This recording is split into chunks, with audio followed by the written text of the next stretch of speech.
ಕರ್ತನಲ್ಲಿ ಪ್ರೀತಿ ಅಂತ ಸಹೋದರ ಸಹೋದರಿಯರೇ, ನಿಮ್ಮೆಲ್ಲರಿಗೂ ತಂದೆಯ ದೇವನಾಮದಲ್ಲೂ ನಮ್ಮ ರಕ್ಷಕನ ಒಡೆಯನಾಗಿರೋಂಥ ಯೇಸು ಕ್ರಿಸ್ತ ನಾಮದಲ್ಲೂ ಕೃಪೆಯು ಸಮಾಧಾನ ಉಂಟಾಗಲಿ. ದೇವರೊಂದು ಕೃಪೆಯಿಂದ ನಾವೆಲ್ಲರೂ ಒಟ್ಟಾಗಿ ಸೇರಿ ಆತನ ವಾಕ್ಯಗಳನ್ನ ಧ್ಯಾನ ಮಾಡೋದಕ್ಕೆ ದೇವ್ರು ಕೊಡಂಥ ಕೃಪೆಗೆ ದೇವರಿಗೆ ಸ್ತೋತ್ರಗಳನ್ನ.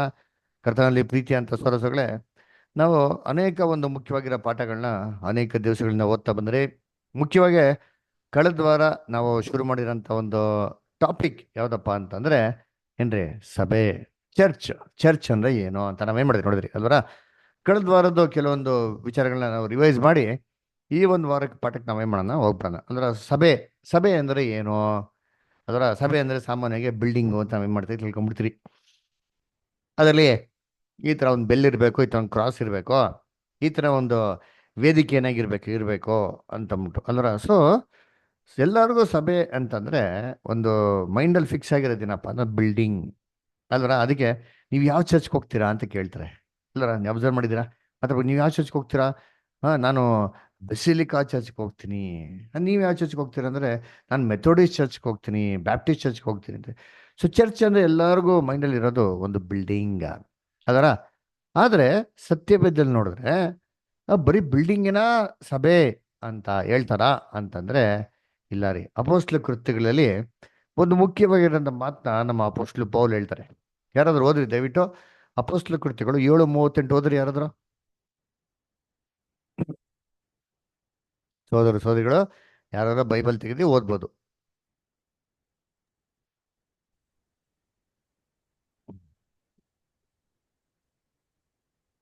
ಅವನೇ ಸೀನಾಯಿ ಬೆಟ್ಟದಲ್ಲಿ ತನ್ನೊಡನೆ ಮಾತಾಡಿದ ದೂತನಿಗೂ ನಮ್ಮ ಪಿತೃಗಳಿಗೂ ಅಡವಿಯಲ್ಲಿದ್ದ ಸಭೆಯೊಳಗೆ ಮಧ್ಯಸ್ಥನಾಗಿದ್ದು ಜೀವಕರವಾದ ದೈವೋಕ್ತಿಗಳನ್ನು ಹೊಂದಿ ನಮಗೆ ಕೊಟ್ಟವನು. ನೋಡ್ರ, ಅಡವಿಯಲ್ಲಿದ್ದಂಥ ಸಭೆ ಅಂತ ಹೇಳ್ತಾರೆ. ಅಡವಿ, ಬರಡು ಭೂಮಿ. ಇಸ್ರೇಲ್ ಜನಗಳನ್ನ ಐಗುಪ್ತ ದೇಶಕ್ಕೆ ಬಿಡುಗಡೆ ಮಾಡಿ ಕಾನಾನ್ ದೇಶಕ್ಕೆ ಕರ್ಕೊಂಡ್ಬರ್ಬೇಕು. ಅಲ್ಲಿರೋಂಥ ಏನ್ರಿ ಬರಡು ಭೂಮಿಯಲ್ಲಿ, ಅಡವಿಯಲ್ಲಿ ಸಭೆ ಇತ್ತು ಅಂತ ನೋಡ್ತೀರಿ. ಇದೇಂಗಪ್ಪ, ಒಂದು ಬೆಟ್ಟ ಗುಡ್ಡಗಳು ಇರೋಂಥ ಸ್ಥಳದಲ್ಲಿ ಒಂದು ಸಭೆ ಹೆಂಗ್ ಕಟ್ಟೋದಕ್ಕೆ ಸಾಧ್ಯ? ಒಂದು ಕ್ರಾಸ್ ಇರೋದಕ್ಕೆ ಹೆಂಗ್ ಸಾಧ್ಯ? ಮತ್ತೆ ಹಂಗಾರೆ ಸಭೆ ಅಂದ್ರೆ ಏನೋ ಅಲ್ವರಾ ಅಂತ ಒಂದು ಪ್ರಶ್ನೆ ಬರ್ತದೆ. ಈ ಪ್ರಶ್ನೆಗೆ ಕಳೆದ ವಾರ ನೋಡಿದ ಉತ್ತರ ಏನಪ್ಪ ಅಂತಂದ್ರೆ, ಸಭೆ ಅಂದ್ರೆ ಬಿಲ್ಡಿಂಗ್ ಅಲ್ಲ. ಯಾಕಂದ್ರೆ ನಾವು ಇದೇ ಬೈಬಲಲ್ಲಿ ಏನ್ ನೋಡ್ತೀವಿ ಅಂದ್ರೆ, ಅಪೋಸ್ಟ್ಲ್ ಪೌಲು ಸಭೆಗೆ ಹಿಂಸೆ ಕೊಟ್ಟರು ಅಂತ ಅಪೋಸ್ಟ್ಲ ಕೃತ್ಯಗಳು 8:1 ಓದ್ತೀರಿ. ಅಪೋಸ್ಟ್ಲ್ ಪೌಲು ಒಂದು ಬಿಲ್ಡಿಂಗ್ಗೆ ಹೆಂಗ್ ಹಿಂಸೆ ಕೊಡಕ್ ಸಾಧ್ಯ?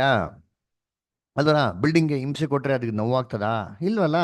ಮತ್ತೆ ಸಭೆಗೆ ಹಿಂಸೆ ಕೊಟ್ರು ಅಂತ ನಾವು ನೋಡ್ತೀರಲ್ಲ, ಅನ್ನೋ ಅರ್ಥ ಏನಪ್ಪ ಅಂದ್ರೆ ಏನ್ರಿ, ಸಭೆ ಅಂತಂದ್ರೆ ಜನಗಳಿಗೆ ಸಭೆ ಅಂತ ಹೇಳೋದು ಹೊರತು ಬಿಲ್ಡಿಂಗ್ಗೆ ಬೈಬಲ್ ಸಭೆ ಅಂತ ಏನ್ ಮಾಡಕ್ ಹೋಗಲ್ಲ, ಹೇಳೋದಕ್ಕೆ ಹೋಗಲ್ಲ. ಅದಕ್ಕೆ ಇದು ನಾವು ಬೈಬಲಲ್ಲಿ ಓದೋದಾದ್ರೆ ನಮಗೆ ರೋಮಪುರದಲ್ಲಿ ಒಂದು ವಾಕ್ಯ ಬರ್ತದೆ 16:5 ಏನಂತ ಹೇಳ್ತಾರೆ, ಅವರ ಮನೆಯಲ್ಲಿ ಕೂಡು ಬರುವಂತ ಸಭೆ ಅಂತ ನೋಡ್ತೀರಿ. ಅಂದ್ರೆ ಏನು? ಸಭೆ ಅಂದ್ರೆ ಒಂದು ಬಿಲ್ಡಿಂಗು ಅಂತ ಅಭಿಪ್ರಾಯ ಇದ್ರೆ ಆ ಬಿಲ್ಡಿಂಗು ಒಬ್ರು ಮನೆ ಒಳಗಡೆ ಇರಕ್ಕೆ ಹೇಗೆ ಸಾಧ್ಯ? ಖಂಡಿತವಾಗೂ ಸಾಧ್ಯ ಇಲ್ವಲ್ಲ.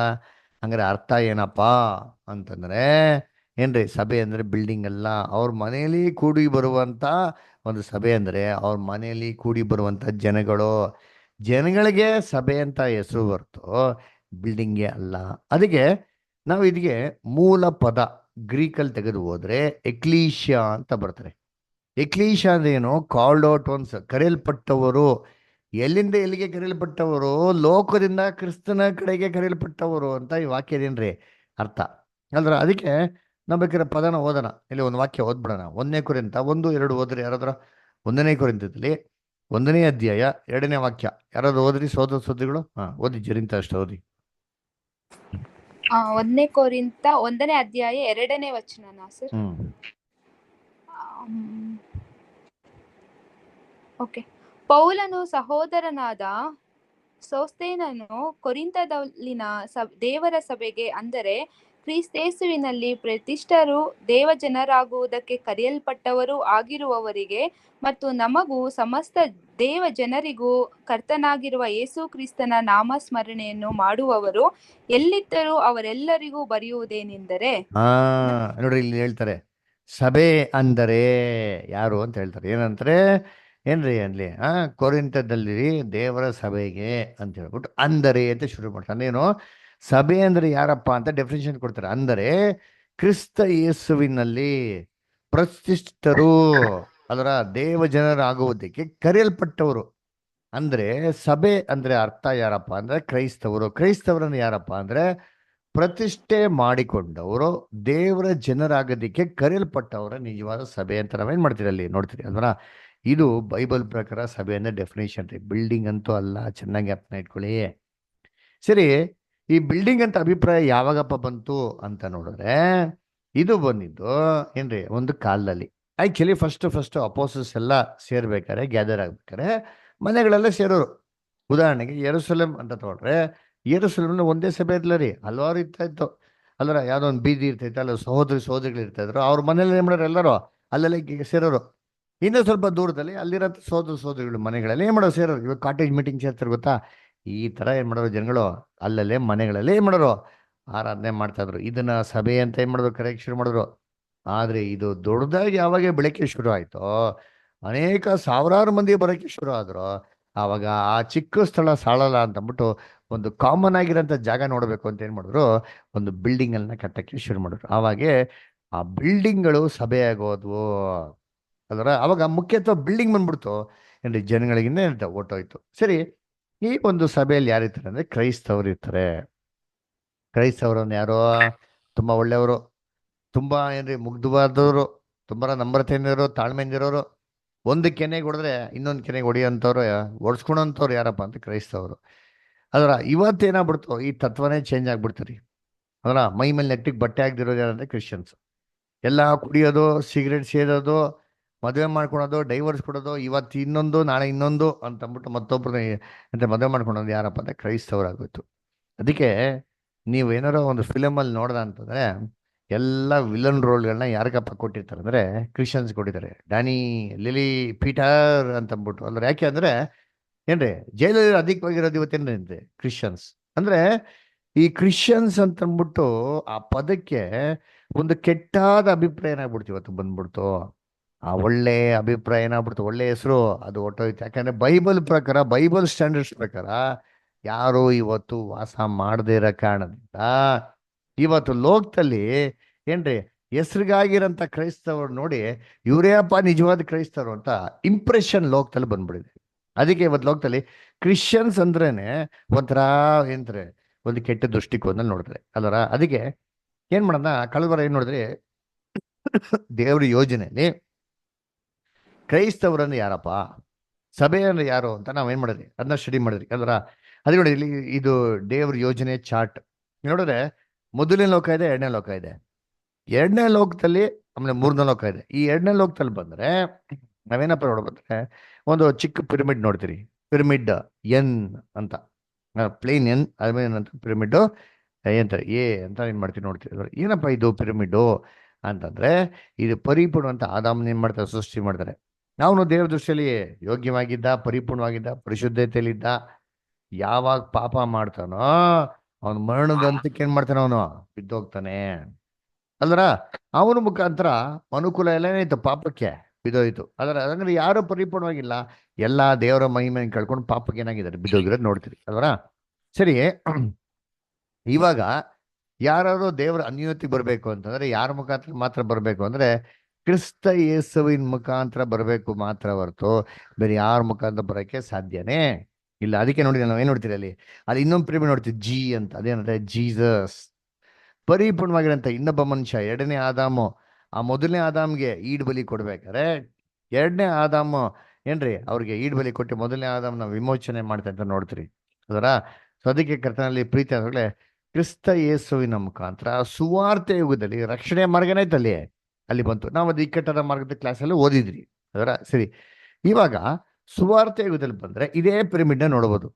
ಇಲ್ಲಿ ಏನಾಗಿದೆ ಅಂದ್ರೆ, ಈ 4 ಕಲರ್ಗಳಿರೋಂಥ ಪಿರಮಿಡ್ಗಳ ಒಂದು ಅಂಗಗಳನ್ನ ಏನ್ ಮಾಡ್ತೀವಿ ನೋಡ್ತೀವಿ, ಅದರ ಅಂಶಗಳನ್ನ ನೋಡ್ತೀವಿ. ಅದರ ಒಂದು ಪ್ಲೇನ್ ಎನ್ ಅಂತಿದೆ. ಈ ಪ್ಲೇನ್ ಎನ್ನಿಗೆ ಅಟ್ಯಾಚ್ ಆಗಿರೋದು ಮೇಲ್ಗಡೆ ಒಂದ್ ಸ್ವಲ್ಪ ಇದೆ, ಕೆಳಗಡೆ ಒಂದ್ ಸ್ವಲ್ಪ ಇದೆ. ಇದೇನಪ್ಪ ಇದು, ಇದನ್ನ ವಿವರಣೆ ನೋಡೋಣ ಅದರ. ನೋಡ್ರಿ, ಈ ಪಿರಮಿಡ್ಗೆ ತಲೆ ಇಲ್ಲ, ತಲೆಯಲ್ಲಿದೆ, ಮೇಲೆ ಇದೆ ನೋಡ್ತೀವಿ, ನೋಡೋದು ಅಲ್ಲರ. ಏನಪ್ಪ ಇದು ಅಂತಂದ್ರೆ, ಇದು ನಮ್ಮ ರಕ್ಷಕನಂತ ಯೇಸು ಕ್ರಿಸ್ತು ಸೂಚನೆ ಮಾಡ್ತಾರೆ. ಸಭೆಗೆ ತಲೆ ಯಾರು? ಯೇಸು ಕ್ರಿಸ್ತು. ಯೇಸು ಕ್ರಿಸ್ತು ಎಲ್ಲಿದ್ದಾರೆ? ಭೂಲೋಕದಲ್ಲಿದ್ದಾರೆ ಅಂದ್ರೆ ಇಲ್ಲ, ಪರಲೋಕದಲ್ಲಿದ್ದಾರೆ. ಅದೇ ನೋಡ್ಬೇಕಾದ್ರೆ ಈ ಪಿರಮಿಡ್ನ ಡಿಟ್ಯಾಚ್ ಆಗಿರೋದು ನೋಡ್ತೀರಿ. ಎಲ್ಲಪ್ಪ ಪರಲೋಕದಲ್ಲಿರೋದು ಏನ್ ಮಾಡ್ತೀರಿ ನಾವು ನೋಡ್ತೀರಿ ಅದರ. ಸರಿ, ಈ ಒಂದು ಸ್ವಾರ್ಥಕದಲ್ಲಿ ಬಂದರೆ ಈ ಒಂದು ಪಿರಮಿಡ್ ಅಲ್ಲಿ ಮೊದಲನೇ ಭಾಗ ಕ್ಯೂ ಅಂತ ನೋಡೋಣ. ಈ ಕ್ಯೂ ಅಂತನ್ನೋರು ಎಲ್ಲಿಗಪ್ಪ ಇದ್ದಾರೆ ಅಂತಂದ್ರೆ ಎನ್ ಪ್ಲೇಗೆ ಅಟ್ಯಾಚ್ ಆಗಿದ್ದಾರೆ. ಅದು ಎನ್ ಪ್ಲೇನ್ ಮೇಲೆ ಇಲ್ಲ. ಎನ್ ಅಂದ್ರೆ ಪ್ಲೇನ್ ಏನಪ್ಪಾ ಅಂದ್ರೆ ಒಂದು ನೀತಿವಂತರ ಹಂತ, ಪರಿಪೂರ್ಣವಾಗಿಂತ ಮನುಷ್ಯನ ಹಂತ. ಇವ್ರು ಯಾರಪ್ಪ ಅಂದ್ರೆ ಸುಮ್ಮನೆ ಕಾಟಾಚಾರಕ್ಕಿರೋರಿ. ಇದರಲ್ಲಿ ಎಲ್ಲಾ ಧರ್ಮದವರು ಬರ್ತಾರೆ. ಯೇಸು ಕ್ರಿಸ್ತನ್ ನಂಬೋರು ಮತ್ತೆ ಬೇರೆ ಧರ್ಮಗಳನ್ನ ನಂಬುವಂತ ಜನಗಳು ಕೂಡ ಏನಾಗ್ತಾರೆ ಬರ್ತಾರೆ, ಸಭೆಗೆ ಹೋಗ್ತಾರೆ. ಆದ್ರೆ ಯೇಸು ಕ್ರಿಸ್ತನ ಸ್ವಂತ ರಕ್ಷಕ ಅಂತ ನಂಬಲ್ಲ. ಯೇಸು ಕ್ರಿಸ್ತನ್ ನಂಬ್ತಾರೆ. ನಂಬೋದಿಕ್ಕೂ ಸ್ವಂತ ರಕ್ಷಕ ಅಂತ ನಂಬೋದಕ್ಕೆ ನೀವು ಎರಡು ವ್ಯತ್ಯಾಸ ಐತಿ ಅಲ್ರ. ಫಸ್ಟ್ ಆಫ್ ಆಲ್ ಇವರು ತಾವು ಪಾಪಿ ಅಂತ ಅಂದ್ಬಿಟ್ಟೆ ರಿಯಲೈಸ್ ಮಾಡ್ಕೊಳ್ಳಾರಿ. ಯೇಸು ಕ್ರಿಸ್ತ ಮೇಲೆ ಸಂಪೂರ್ಣವಾಗಿಂತ ನಂಬಿಕೆನಾಗಿಲ್ಲ. ಇಲ್ಲ, ದೇವ್ರನ್ನೇ ಆರಾಧಿಸ್ಬೇಕು, ಕ್ರಿಸ್ತನ್ನೇ ಆರಾಧಿಸ್ಬೇಕು ಅಂದ್ಬಿಟ್ಟು ಆ ನಂಬಿಕೆನಾಗಿಲ್ಲ ಇವ್ರಿಗಿಲ್ಲ. ಕ್ರಿಸ್ತನ್ ಬಗ್ಗೆ ಕೇವಲವಾಗಿ ಕೂಡ ಮಾತಾಡ್ತಾರೆ. ಬೈಬಲ್ ಮೇಲೆ ನಂಬಿಕೆ ಇರಲ್ಲ. ಸಾಲದಿದ್ಕೆ ಏನ್ರಿ ಬೈಬಲ್ ವಿರುದ್ಧವಾಗಿರಂತ ಎಷ್ಟೋ ತತ್ವಗಳನ್ನ ನಂಬ್ತಾರೆ. ಈ ಕ್ಯಾಟಗರಿಯಲ್ಲಿ ದೊಡ್ಡ ದೊಡ್ಡ ರೆವರೆಂಡ್ಗಳು, ಪಾಸ್ಟ್ಗಳು ಕೂಡ ಬರ್ತಾರೆ. ಎಷ್ಟೋ ಜನ ಕ್ರೈಸ್ತವರು ಕೂಡ ದೊಡ್ಡವರು ಬರ್ತಾರೆ. ಉದಾಹರಣೆಗೆ ನಮ್ಮ ಚಾರ್ಲ್ಸ್ ಡಾರ್ವಿನ್ ಕ್ರೈಸ್ತವರು. ಆದ್ರೆ ಕ್ರಿಸ್ತನ ವಿರುದ್ಧವಾಗಿ, ಬೈಬಲ್ಗೆ ವಿರುದ್ಧವಾಗಿ ಉಪದೇಶ ಮಾಡಿದ್ರು ಕೂಡ ನೋಡ್ತೀರಿ. ಮಂಗನಿಂದ ಮಾನವ ಅಂತ. ಈ ರೀತಿ ಇವ್ರು ಯಾರಪ್ಪ ಅಂತಂದ್ರೆ ಮಾರಿಯಮ್ಮನ ಒಂದು ದೇವಸ್ಥಾನಕ್ಕೂ ಹೋಗೋರು, ಮೇರಿಯಮ್ಮನ ಸಭೆ ಕೂಡ ಹೋಗೋರು. ಎರಡು ಒಂದೇ ಲೆವೆಲ್ ಟ್ರೀಟ್ ಮಾಡೋರು ಇವರು. ಅದರಿಂದ ಇವರಿಗೆ ಹಿಪೋಕ್ರೈಟ್ಸ್ ಅಂತ ಹೇಳ್ತೀವಿ. ಏನ್ರಿ ಮಾಯಕಾರರು ಅಂತ. ಯಾಕೆ ಮಾಯಕಾರರು ಅಂತಂದ್ರೆ ಕ್ರಿಸ್ತನ್ನ ಸ್ವಂತ ರಕ್ಷಕನಾಗಿ ಏನ್ ಮಾಡ್ಲಿ ಇವರು ಅಂಗೀಕಾರ ಮಾಡ್ಲಿಲ್ಲ. ಆದ್ರೆ ಇನ್ನೊಂದು ಗುಂಪಿಗೆ ಬರೋಣ ಇವಾಗ. ಎಲ್ಲಪ್ಪ ಅಂದ್ರೆ ಪ್ಲೇನ್ ಎನ್ನಿನ ಮೇಲೆ ನೋಡಿದ್ರೆ ಪಿ ಅಂತ ಪಿರಮಿಡ್ ಇದೆ ನೋಡ್ರಿ, ಬಾಕ್ಸ್ ಇದೇ ದೊಡ್ಡದಿರೋದ್ರಿ. ಇವತ್ತು ಲೋಕದಲ್ಲಿ ಕ್ರೈಸ್ತವ್ರ ನಡುವೆ ಇರೋಂಥ ದೊಡ್ಡ ಗುಂಪು ಯಾವ್ದಪ್ಪ ಅಂದ್ರೆ ಇದೆ, ಬಿಲೀವರ್ಸ್. ಏನಪ್ಪ ಅದು? ವಿಶ್ವಾಸಿಗಳು. ಒಳ್ಳೆ ವಿಶ್ವಾಸಿಗಳು ರೀ. ಯೇಸು ಕ್ರಿಸ್ತ ತುಂಬಾ ಚೆನ್ನಾಗಿ ವಿಶ್ವಾಸ ಪಡ್ತಾರೆ. ಒಳ್ಳೇದು. ವಿಶ್ವಾಸ ಪಟ್ಟಿರೋದ್ರಿಂದಾನೇ ಈ ಲೋಕಕ್ಕಿಂತ ಸ್ವಲ್ಪ ಉನ್ನತವಾಗಿದ್ದಾರೆ, ನೀತಿವಂತರಾಗಿ ಏನಾಗಿದ್ದಾರೆ, ದೇವ ದೃಷ್ಟಿಯಲ್ಲಿ ಮಾರ್ಪಾಡಾಗಿದ್ದಾರೆ. ಇವ್ರು ಯಾರಪ್ಪ ಅಂತಂದ್ರೆ ಏನ್ರಿ ಲೋಕದಲ್ಲಿ ತುಂಬಾ ಕ್ರಿಸ್ತನ ಮೇಲೆ ನಂಬಿಕೆ ಇರೋಂಥ ಕ್ರೈಸ್ತವರು ಅಲ್ರ. ನಾನು ಪಾಪಿ, ನನ್ನ ಪಾಪಗಾಗೆ ಏನ್ರಿ ಯಾವ ವಿಮೋಚನೆ ಮಾರ್ಗ ಇರಲ್ಲ, ಕ್ರಿಸ್ತನ ಒಬ್ಬನೇ ಮಾರ್ಗ. ಕ್ರಿಸ್ತನ ಮುಖಾಂತರ ನನ್ನ ಪಾಪನೆಲ್ಲ ದೇವರು ಕ್ಷಮಿಸಿದ್ದಾರೆ ಅಂತ ಅಂದ್ಬಿಟ್ಟು ಯೇಸು ಕ್ರಿಸ್ತನ ಸ್ವಂತ ರಕ್ಷಕವಾಗಿ ಅಂಕಣ ಮಾಡುತ್ತೆ ಕ್ರೈಸ್ತವರು. ಸಭೆಗೆ ಹೋಗುವಂತ ಕ್ರೈಸ್ತವರು, ಅದರ ಯೇಸು ಕ್ರಿಸ್ತನ ನಂಬಿಕೆ ಅಂತ ಕ್ರೈಸ್ತವರು, ಬೈಬಲ್ ವಿಶ್ವಾಸ ಅಂತ ಕ್ರೈಸ್ತವರು, ಪಾಪನ ಬಿಟ್ಟಿರೋಂಥವ್ರು, ಅದರ ದೇವರಿಗೆ ಸ್ತೋತ್ರ ಯಜ್ಞಗಳನ್ನ ಸಲ್ಸಂತವ್ರು, ಅಲ್ರ ದೇವ್ರಿಗೆ ಏನ್ ಮಾಡೋದು ಆರಾಧನೆ ಮಾಡೋಂಥವ್ರು. ಮೀಟಿಂಗ್ ಅಟೆಂಡ್ ಮಾಡ್ತಾರೆ, ಎಲ್ಲ ಮೀಟಿಂಗ್ ಅಟೆಂಡ್ ಮಾಡ್ತಾರೆ, ಸಂಗೀತ ಕೀರ್ತನೆಗಳನ್ನ ಆಡ್ತಾರೆ, ದೇವ್ರಿಗೆ ಕಾಣಿಕೆ ಕೊಡ್ತಾರೆ, ಅಲ್ವರ ಇವೆಲ್ಲ ಮಾಡ್ತಾರೆ. ಆದ್ರೆ ತನ್ನ ಸ್ವಂತ ಇಚ್ಛೆ, ತನ್ನ ಸ್ವಂತ ಆಸೆ, ತನ್ನ ಸ್ವಂತ ಆಕಾಂಕ್ಷೆಗಳೆಲ್ಲ ಏನಾಗಿದೆ ಇವ್ರಿಗಿದೆ. ಇದನ್ ಮಾತ್ರ ಯಾವುದೇ ಕಾರಣಕ್ಕೂ ಬಿಟ್ಕೊಡೋದಿಲ್ಲ. ಸುಖವಾದ ಜೀವಿತ ಬೇಕು ಅಲ್ವರ, ಎಂತ ಐಷಾರಾಮಿನ ಜೀವಿತ ಬೇಕು ಅಲ್ರ. ಇದನ್ನ ದೇವರು ಇವ್ರಿಗೋಸ್ಕರ ಎಲ್ಲವನ್ನೂ ಕೊಡ್ಬೇಕಂತಾರೆ. ಇವೆಲ್ಲವನ್ನೂ ಪ್ರಾರ್ಥನೆಯಲ್ಲಿ ಇಡ್ತಾರೆ. ದೇವರು ಇವ್ರ ಪ್ರಾರ್ಥನೆಯನ್ನೆಲ್ಲ ಕೇಳಿ ಆ ಪ್ರಾರ್ಥನೆ ಮುಖಾಂತರ ಇವನ್ನೆಲ್ಲವನ್ನೂ ಏನ್ ಮಾಡ್ತಾರೆ ಅಂತ ಇವರು ಉತ್ತರ ಕೊಡ್ತಾರೆ ಅಂತ ಎದುರು ನೋಡಂತ ಜನಗಳು. ಎಲ್ಲ ಆಪತ್ತು ವಿಪತ್ತುಗಳಿಂದ ದೇವರೇ ಮಾಡಕ್ ನಮ್ಮನ್ನು ಕಾಪಾಡಬೇಕು ಅಲ್ವರ. ಏನ್ರಿ ಯೇಸು ಕ್ರಿಸ್ತು ತಮ್ಮ ಮನಸ್ಸಲ್ಲಿರೋಂಥದ್ದು ಎಲ್ಲವನ್ನೂ ಏನ್ ಮಾಡ್ಬೇಕು, ನೆರವೇರಿಸ್ಬೇಕು. ಎಕ್ಸಾಮ್ನಲ್ಲಿ ಒಳ್ಳೆ ಮಾರ್ಕ್ಸ್ ಬರಬೇಕು, ಒಳ್ಳೇದು ಕೆಲಸ ಸಿಗ್ಬೇಕು, ಒಳ್ಳೆ ಹೆಂಡ್ತಿನ ಮದುವೆ ಆಗಬೇಕು, ಸಿಕ್ಕಾಪಟ್ಟೆ ದುಡ್ಡು ಇರಬೇಕು, ಸ್ವಂತ ಮನೆ ಇರಬೇಕು, ಯಾವುದೇ ರೀತಿ ಕಾಯಿಲೆಗಳಿರ್ಬಾರ್ದು. ಎಲ್ಲ ಪ್ರಾಬ್ಲಮ್ಗಳನ್ನ ದೇವ್ರು ಏನ್ ಮಾಡ್ಕೊಟ್ಟು ಸಾಲ್ವ್ ಮಾಡ್ಬೇಕ್ರಿ. ಇಷ್ಟೇ ಇವ್ರು ಎದುರು ನೋಡೋದು. ಇಷ್ಟೇ ಏನಪ್ಪ ಅಂದ್ರೆ ಇಷ್ಟೇ ರೀ. ಇವ್ರು ದೇವ್ರಿಗೆ ಏನಪ್ಪ ಮಾಡ್ತಾರೆ ಅಂದ್ರೆ ಏನಿಲ್ಲ, ಸುಮ್ಮನೆ ಕಾಣಿಕೆ ಕೊಟ್ಬಿಡೋದು, ಅಥವಾ ಹಾಕೊಟ್ರೆ ಮುಗಿದೋಯ್ತು ಅಷ್ಟೇ. ಅರೆ ಇವರು ದೇವ್ರಿಗಾಗಿ ಏನೂ ತ್ಯಾಗವನ್ನು ಮಾಡಲ್ಲ, ಕ್ರಿಸ್ತನ್ಗಾಗಿ ಏನೂ ರಿಸ್ಕ್ ತೊಗೊಳಲ್ಲ. ಮ್ಯಾಕ್ಸಿಮಮ್ ಏನ್ ಮಾಡ್ತಾರೆ, ಟಿವಿ ನೋಡೋ ಬಿಟ್ಬಿಡ್ತಾರೆ. ಏನಪ್ಪ ಟಿವಿಲಿ ನೋಡೋ ಬಿಟ್ಬಿಡ್ತೀನಿ, ನೀನು ಟಿವಿಲಿ ನಾನು ಕೆಟ್ಟದೆಲ್ಲ ಬಿಟ್ಬಿಡ್ತೀನಿ, ಒಳ್ಳೇದೆಲ್ಲ ಏನ್ ಮಾಡೋದು, ನ್ಯೂಸ್ ನೋಡೋದು, ಕ್ರಿಕೆಟ್ ಮ್ಯಾಚ್ ನೋಡೋದು, ಸೀರಿಯಲ್ ನೋಡೋದು, ಕಾರ್ಟೂನ್ ನೋಡೋದು ಎಲ್ಲ ಐತೆ. ಆದ್ರೆ ಏನ್ರಿ ಇದೇ ನಾನು ದೇವ್ರಿಗೆ ಮಾಡೋಂಥ ತ್ಯಾಗ ಏನ್ರಿ. ಅವನೇನ್ ತಿಳ್ಕೊಂಬಿಟ್ಟ ಅಂದ್ರೆ ಪಾಪ ಮಾಡೋದನ್ನ ಬಿಟ್ಬಿಟ್ರೆ ನಾನೊಬ್ಬ ಒಳ್ಳೆ ಕ್ರೈಸ್ತವನು ಅಂತ ಅಲ್ವರ. ಸತ್ಯವೇದ ಏನ್ ಹೇಳ್ತಾರೆ, ಪಾಪ ಮಾಡೋದ್ ಬಿಟ್ಬಿಟ್ರೆ ಸಾಕಾ? ಅಂತಂದ್ರೆ ಇಲ್ಲ ರೀ. ಕರ್ತನಲ್ಲಿ ಪ್ರೀತಿ ಅಂತ ಸರೋದಗಳೇ, ಮೊದಲನೇದಾಗೆ ಯಾವುದೇ ಮನುಷ್ಯನ್ಗೆ ದೇವರು ಪಾಪ ಮಾಡಕ್ಕೆ ಏನ್ ಮಾಡಲ್ಲ, ಅಧಿಕಾರ ಕೊಡ್ಲೇ ಇಲ್ಲ.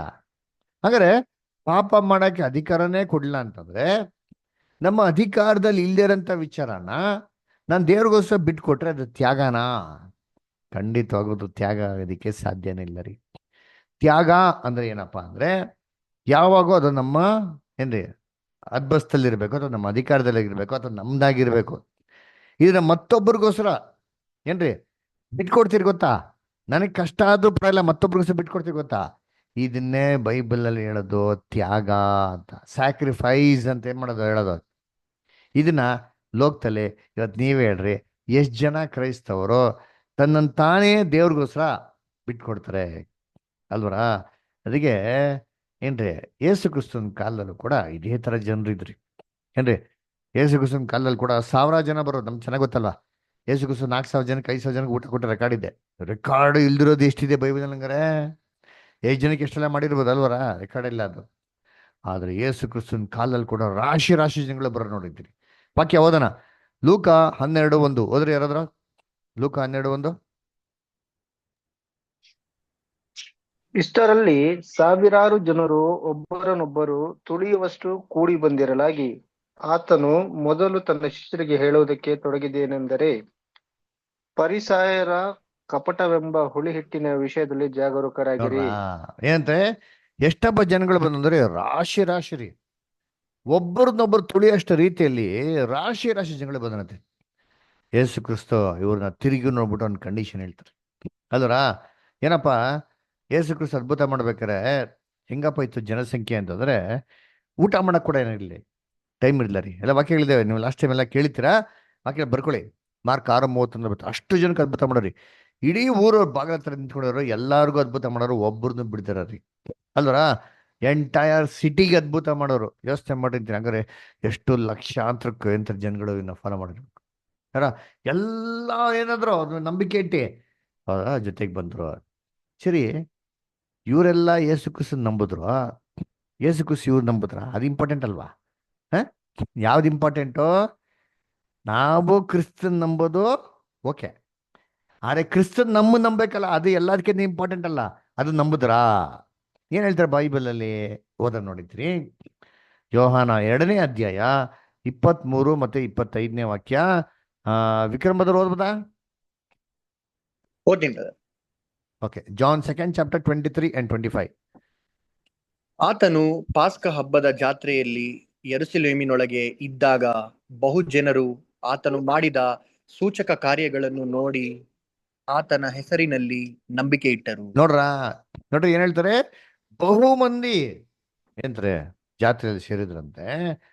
ಆತನು ಮಾಡಿದಂತ ಸೂಚಕ ಕಾರ್ಯಗಳನ್ನ ನೋಡಿ ಬಹು ಮಂದಿ ಆತನ ಮೇಲೆ ನಂಬಿಕೆ ಇಡೋದ್ರಿ. ಏನ್ರಿ, ಎಷ್ಟು ಜನ ಇಟ್ರು? ಬಹು ಮಂದಿ, ಸ್ವಲ್ಪ ಜನ ಇಲ್ಲ ರೀ, ಬಹು ಮಂದಿ. ಏನಕ್ಕೆ ನಂಬಿಕೆ ಇಟ್ರು? ಆತ ನಂಬಿದ್ರು. ಇವತ್ತು ಲೋಕದಲ್ಲಿ ನಂಬ್ತಾರೆ ಗೊತ್ತಾ? ಬಿಲೀವರ್ಸ್, ಅದರ ವಿಶ್ವಾಸಿಗಳು.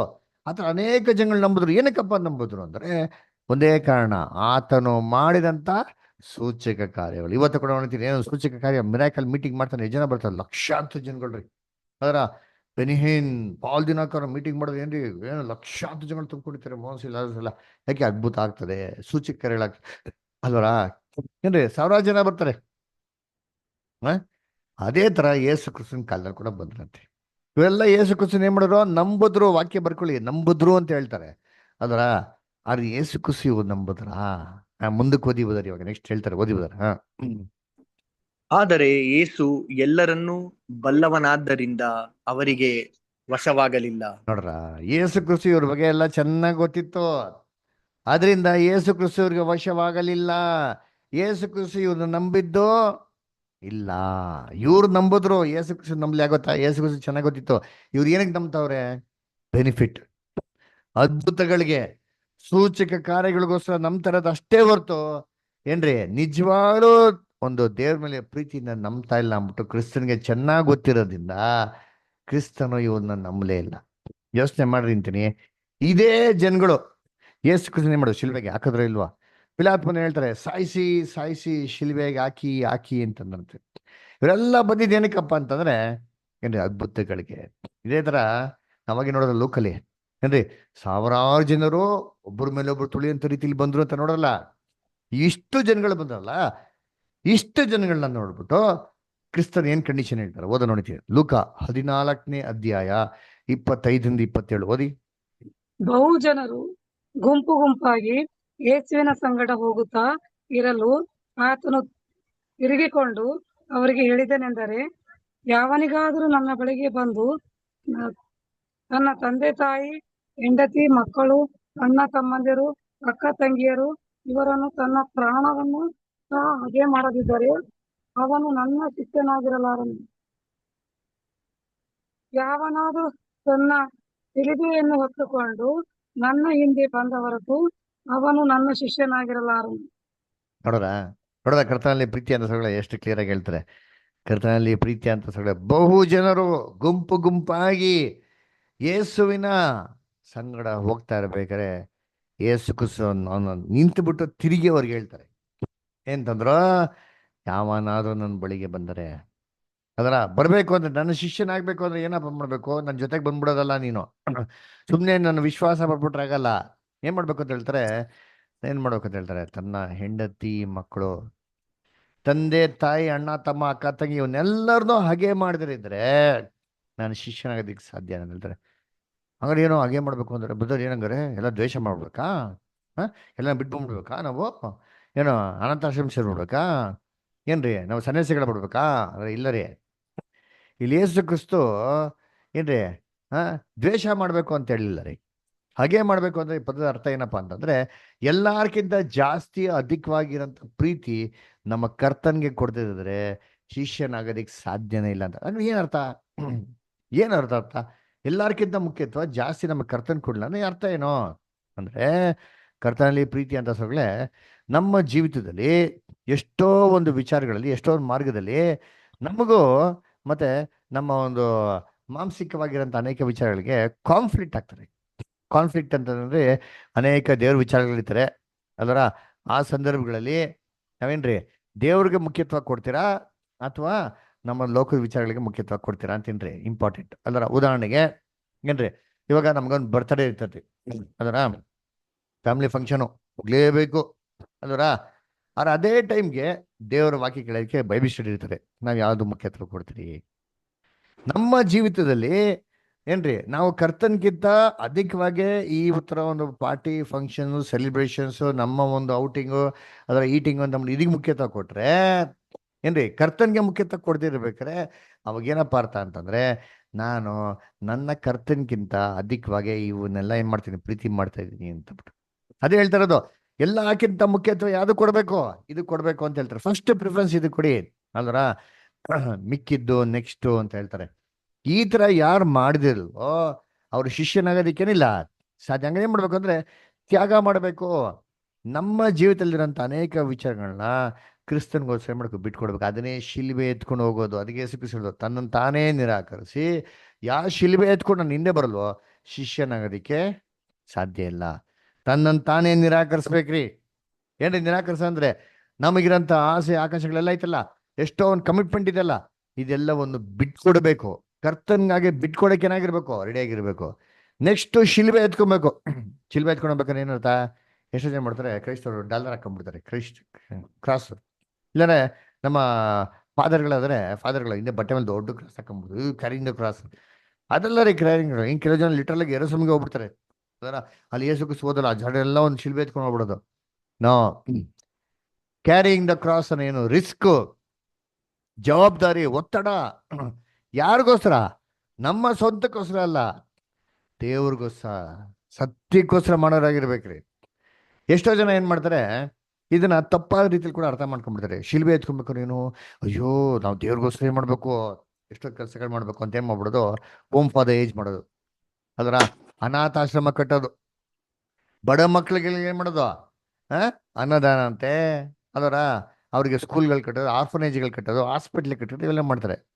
ಇವೆಲ್ಲ ಕ್ರಿಸ್ತನ್ಗೆ ಮಾಡದಾ ಅಂತಂದ್ರೆ ಖಂಡಿತವಾಗೂ ಇಲ್ಲ ರೀ. ಯಾಕಂದ್ರೆ ಇದಲ್ಲಿರೋಂಥ ಯಾವುದೇ ಒಂದು ಕೆಲಸನೋ ನಮ್ಮ ಕರ್ತನೂ ಮಾಡ್ಲಿಲ್ಲ. ಮಾಡಿದ್ರೆ ಕಾಣಿದ್ಯಾ? ಇಲ್ಲ. ಅಪೋಸ್ಟಲ್ಸ್ ಯಾರ ಮಾಡಿದಾರ? ಯಾರ ಅನಾಥಾಶ್ರಮಗಳು ಕಟ್ಟೋರ? ಯಾರ ಹಾಸ್ಪಿಟ್ಲ್ಗಳು ಕಟ್ಟಿದ್ರ? ಯಾರು ಸ್ಕೂಲ್ಗಳು ಕಟ್ಟಿದ್ರಾ? ಯಾರು ಆರ್ಫನೇಜ್ಗಳು ಕಟ್ಟಿದ್ರಾ? ಅಲ್ರ ಏನ ವೃದ್ಧಾಶ್ರಮಗಳನ್ನ ಕಟ್ಟಿದ್ರಾ? ಇಲ್ಲ ರೀ. ಕರ್ತನಲ್ಲಿ ಪ್ರೀತಿ ಅಂತ ಸರಳ ಇವೆಲ್ಲ ಮಾಡಿದ್ರೆ ನಮಗಿರಂತ ಒಂದು ಸ್ಯಾಟಿಸ್ಫ್ಯಾಕ್ಷನ್ ನಮ್ಮಲ್ಲಿದೆ ಗೊತ್ತಾ, ಏನೋ ಒಂದು ಆಸೆ, ಇದನ್ನ ತೃಪ್ತಿಗೊಳಿಸೋದಕ್ಕೋಸ್ಕರ ನಾವು ಮಾಡ್ಕೊಂತ ಇದೀರಿ ಹೊರತು ಇದು ಕರ್ತನ ಎಣಿಕೆಯಲ್ಲಿ ಶಿಲ್ಬೆ ಅಲ್ಲ ರೀ.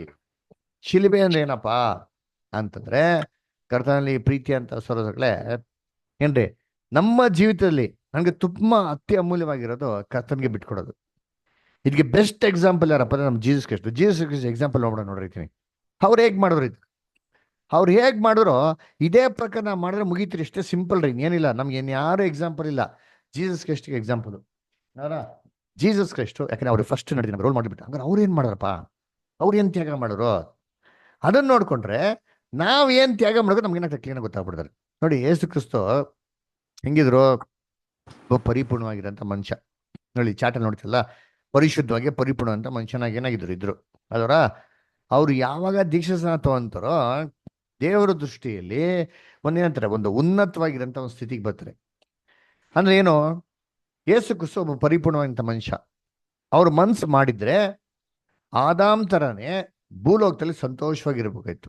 ಆದಾಮ್ಗೆ ಅಂತ ಆಶೀರ್ವಾದ ಮಾಡಿದ್ರು, ನೀನು ಭೂಲೋಕದಲ್ಲಿ ದೊರೆತನ ಮಾಡೋ, ಆಕಾಶದ ಪಕ್ಷಿಗಳ ಮೇಲೆಯೂ ಏನ್ರಿ ಜೀವ ಜಂತುಗಳ ಮೇಲೆಯೂ ಎಲ್ಲ ಜೀವರಾಶಿಗಳ ಮೇಲೆ ಮಾಡಿ ನೀನು ದೊರೆತನ ಮಾಡೋ, ಸಂತೋಷವಾಗಿರು ಅಂತಂದ್ರು. ಅದರ ಸಂತಾನ ಅಭಿವೃದ್ಧಿ ಮಾಡೋ, ಚೆನ್ನಾಗಿ ಭೂಲೋಕವನ್ನು ವಶಪಡಿಸ್ಕೊ ಅಂತಂದ್ರು. ಇವೆಲ್ಲವನ್ನು ಯೇಸು ಕ್ರಿಸ್ತು ಭೂಲೋಕದಲ್ಲಿ ಮಾಡಬಹುದಾಗಿತ್ತು ರೀ, ಸುಖವಾಗಿರ್ಬೋದಾಗಿತ್ತು, ಸಂತೋಷವಾಗಿರ್ಬೋದಾಗಿತ್ತು. ಅವ್ರಿಗಿರೋ ಬ್ರೈನು, ಅವ್ರಿಗಿರೋ ಸೂಪರ್ ಕೆಪಾಸಿಟಿ ಯಾರಿಗಿಲ್ಲ ರೀ. ಬೈಬಲ್ ಹೇಳ್ತಾರೆ ಸೋಲೋಮೋನ್ಕಿಂತ ಜ್ಞಾನಿ ಅಂತ ಹೇಳ್ತಾರೆ. ಅವ್ರಿಗಿನ ಜ್ಞಾನ ಯೂಸ್ ಮಾಡಿದ್ರೆ ಇವತ್ತು ಎಲಾನ್ ಮಸ್ಕು ಇಲ್ಲ, ಬಿಲ್ ಗೇಟ್ಸ್ ಇಲ್ಲ ರೀ, ಇಡೀ ವರ್ಲ್ಡ್ನ ಅವ್ರು ಕೊಂಡ್ಕೊಬೋದಾಯ್ತು. ಅಷ್ಟು ಸೂಪರ್ ಆಗಿ ಮಾಡಿತ್ತು ಅವ್ರು ಯೂಸ್ ಮಾಡಾಯ್ತು. ಇವೆಲ್ಲ ತನ್ನ ಸ್ವಂತ ಹಕ್ಕು. ಬಿಸ್ನೆಸ್ ಮಾಡಾಯ್ತು, ಚೆನ್ನಾಗಿ ದುಡ್ಡು ಮಾಡಬಾಯ್ತು, ಚೆನ್ನಾಗಿ ಸಂತೋಷವಾಗಿರ್ಬೋಯ್ತು. ಅದರ ಏನೂ ತಪ್ಪಿಲ್ಲ ರೀ. ಇದ್ರಲ್ಲಿ ಯಾವುದೇ ರೀತಿ ಒಬ್ಬ ಮನುಷ್ಯ ಮಾಡೋದಲ್ಲಿ ಇವೆಲ್ಲ ಮಾಡೋದ್ರಲ್ಲಿ ತಪ್ಪಿಲ್ಲ. ಮನುಷ್ಯನಿಗೆ ಇದಕ್ಕಾಗೆ ಇಟ್ಟಿರೋದು. ಸೇತಾನ್ ಕೂಡ ಅದೇ ಹೇಳ್ತಾನಲ್ಲ, ಅಯ್ಯೋ ನೀನು ಕಲ್ಗಳನ್ನ ರೊಟ್ಟಿ ಮಾಡ್ಕೊಂಡು ತಿನ್ನು, ನನ್ಗೆ ಸ್ವಲ್ಪ ಅಧೀನರಾಗ್ಬಿಡು, ನನ್ಗೆ ಅಡ್ಡ ಬಿದ್ದು ಸ್ತೋತ್ರ ಮಾಡೋ, ನನ್ಗೆ ಅಡ್ಡ ಬಿದ್ದು ನಮಸ್ಕರಿಸು, ಇಡೀ ಏನ್ ಮಾಡ್ತೀನಿ ನಿಂಗೆ ಇದೇ ಕೊಟ್ಬಿಡ್ತೀನಿ ನಿನ್ಗೆ ಅಂತ ಹೇಳ್ತಾರೆ. ಏನೋ ಇಡೀ ರಾಜ್ಯವನ್ನೇ ನಿಂಗೆ ಕೊಡ್ತೀನಿ, ಲೋಕವನ್ನೇ ಹಿಂಗೆ ಕೊಡ್ತೀನಿ ಅಂತ ಹೇಳ್ತಾರೆ. ಅದರ ಅದ್ರ ಕ್ರಿಸ್ತನ ಮಾಡಿದ್ರ ಅಂತಂದ್ರೆ ಇಲ್ಲ ರೀ. ಯಾಕಂದ್ರೆ ಇವೇನೋ ಮಾಡಿದ್ದಂದ್ರೆ ಇದು ಯಾವುದು ದೇವಚಿತ್ತ ಅಲ್ಲ. ಇದು ಏನಾರೋ ಮಾಡಿದ್ರೆ ದೇವ್ರಿಗೆ ತಾನು ಮಾಡಂಥದ್ದು ತ್ಯಾಗವಾಗಿ ಇರ್ತಾ ಇರಲಿಲ್ಲ. ಇದನ್ನೆಲ್ಲವನ್ನು ಬಿಟ್ಕೊಟ್ರು ಅವರು. ಯಾರಿಗೋಸ್ಕರ? ದೇವರ ಚಿತ್ತವನ್ನು ನೆರವೇರಿಸೋದಿಕ್ಕೆ ಇವೆಲ್ಲವನ್ನ ಏನ್ ಮಾಡಿದ್ರು, ಬಿಟ್ಕೊಟ್ರು. This is called as sacrifice. ಎಷ್ಟೋ ಜನ ತಂದೆ ತಾಯಿಗಳು ತನ್ನ ಮಕ್ಕಳು ಚೆನ್ನಾಗಿರ್ಲಿ ಅಂತ ಅಂದ್ಬಿಟ್ಟು ಕಷ್ಟಪಟ್ಟು ದುಡಿತಾರೆ ನೋಡಿದ್ದೀನಿ. ತಾವು ಊಟ ಮಾಡೋದಲ್ಲೂ ಕೂಡ ಏನ್ ಮಾಡ್ತಾರೆ, ಸ್ವಲ್ಪ ಅಯ್ಯೋ ನಾನು 100 ರೂಪಾಯಿ ಕೊಟ್ಟು ಊಟ ಮಾಡ್ಬಿಟ್ರೆ ದುಡ್ಡು ಉಳಿತಾಯ ಮಾಡೋಕ್ಕಾಗಲ್ಲ ಅಂದ್ಬಿಟ್ಟು 50 ರೂಪಾಯಿದಲ್ಲಿ ಊಟ ಮಾಡಿ 50 ರೂಪಾಯಿ ಯಾರಿಗೋಸ್ತಿರ್ತಾರೆ? ಮಕ್ಳಿಗೋಸ್ಕರ, ಅವ್ರು ಓದು ವಿದ್ಯಾಭ್ಯಾಸಕ್ಕೋಸ್ಕರ. ಯಾಕೆ? ಅವ್ರು ಚೆನ್ನಾಗಿರ್ಲಿ ಅಂತ ತ್ಯಾಗ ಮಾಡ್ತಾರೆ ಗೊತ್ತಾ. ತನ್ನ ಹಕ್ಕದು, ತಾವು ದುಡ್ದಿರೋ ದುಡ್ಡು ತನಗೆ ಯಾಕೆ ಖರ್ಚು ಮಾಡ್ಕೊಡೋದು ಏನೂ ರಾಂಗ್ ಇಲ್ಲ. ಆದ್ರೆ ಇದು ಯಾರಿಗೋಸ್ತಿರ್ತಾರೆ? ಮಕ್ಳಿಗೋಸ್ತಿರ್ತಾರೆ. ಇದೇ ಸ್ಯಾಕ್ರಿಫೈಸ್ ಅಂತ ಹೇಳಿದ್ರಿ. This is called a sacrifice. ನಮ್ಮ ಅಧಿಕಾರ ಅದು, ನಮ್ಮ ಹಕ್ಕದು. ಇದೆಲ್ಲವನ್ನು ಯಾರಿಗೋಸ್ಕರ ಬಿಟ್ಕೊಡ್ಬೇಕು? ದೇವ್ರಿಗೋಸ್ಕರ ಬಿಟ್ಕೊಡು. ಸುಮ್ಮನೆ ಹತ್ತಲ್ಲ ಒಂದು ಭಾಗ ಕಾಣಿಕೆ ಕೊಟ್ಬಿಟ್ರೆ ಆಗಲ್ಲ ರೀ. ದಾಟ್ ಈಸ್ ನಾಟ್ ಸ್ಯಾಕ್ರಿಫೈಸ್ ರೀ. ಅದರ ಹತ್ತಲ್ಲ ಭಾಗ ಕೊಡೋಣ. ಕ್ರಿಸ್ತನ್ ಏನ್ ಮಾಡಂತೆ ಓದಿದ್ದೀನಿ ಬೈಬಲಲ್ಲಿ. ಹೀಬ್ರೂಸ್ 10 ಚಾಪ್ಟರ್ 5 to 7 ಓದ್ರಿ. ಇಬ್ರಾಯರು 10ನೇ ಅಧ್ಯಾಯ 5-7. ಆದ್ದರಿಂದ ಕ್ರಿಸ್ತನು ಭೂಲೋಕದೊಳಗೆ ಬರುವಾಗ ದೇವರೆಲ್ಲ ಯಜ್ಞ ನೈವೇದ್ಯಗಳು ನಿಮಗೆ ಇಷ್ಟವಾಗಿರಲಿಲ್ಲ, ನನಗೆ ದೇಹವನ್ನು ಸಿದ್ಧ ಮಾಡಿಕೊಟ್ಟಿ ಸರ್ವಾಂಗ ಹೋಮಗಳಲ್ಲಿಯೂ ದೋಷ ಪರಿಹಾರ ಯಜ್ಞಗಳಲ್ಲಿಯೂ ನೀನು ಸಂತೋಷ ಪಡಲಿಲ್ಲ. ಆಗ ನಾನು ಇಗೋ ದೇವರೇ, ನಿನ್ನ ಚಿತ್ತವನ್ನು ನೆರವೇರಿಸುವುದಕ್ಕೆ ಬಂದಿದ್ದೇನೆ, ಗ್ರಂಥದ ಸುರುಳಿಯಲ್ಲಿ ನನ್ನನ್ನು ಕುರಿತು ಬರೆದದೆ ಎಂದು ಹೇಳಿದನು ಅನ್ನುತ್ತಾನೆ. ನೋಡ್ರ, ಯಜ್ಞ ನೈವೇದ್ಯಗಳ ನಿಂಗೆ ಇಷ್ಟ ಇಲ್ಲ ದೇವ್ರೆ, ಓರಿ ಎತ್ಕೊಳ್ಬೇಕಾಗಿಲ್ಲ, ಅದಕ್ಕೆ ನಾನ್ ಬಂದಿದ್ದೀನಿ. ನಾನು ಸ್ಯಾಕ್ರಿಫೈಸ್ ಮಾಡೋಕ್ಕೆ ನನ್ನ ದೇಹವನ್ನು ಸಿದ್ಧ ಮಾಡಿದ್ಯಾ, ಆ ದೇಹದಲ್ಲಿ ಬರ್ತಾ ಇದ್ದೀನಿ ದೇವ್ರೆ, ಈಗೋ ನಿನ್ ಚಿತ್ತವನ್ನು ನೆರವೇರಿಸಕ್ಕೆ ಬರ್ತಾ ಅಂದ್ಬಿಟ್ಟು ಆ ದೇಹವನ್ನು ಸಜೀವ ಯಜ್ಞವಾಗಿ ದೇವ್ರಿಗೆ ಮಾಡೋರು. ಏನದು ಸಜೀವ ಯಜ್ಞ ಅಂತಂದ್ರೆ ಅರ್ಥ? ವಾಕ್ಯ ಓದ್ರಿ. ರೋಮಪುರದಲ್ಲಿ 12:1. ಆನಂದ್ ಬದರ್ ಓದ್ತೀರಾ? ರೋಮಪುರದಲ್ಲಿ 12:1. ಬ್ರದರ್ ಓದ್ತಿದ್ದೇವೆ.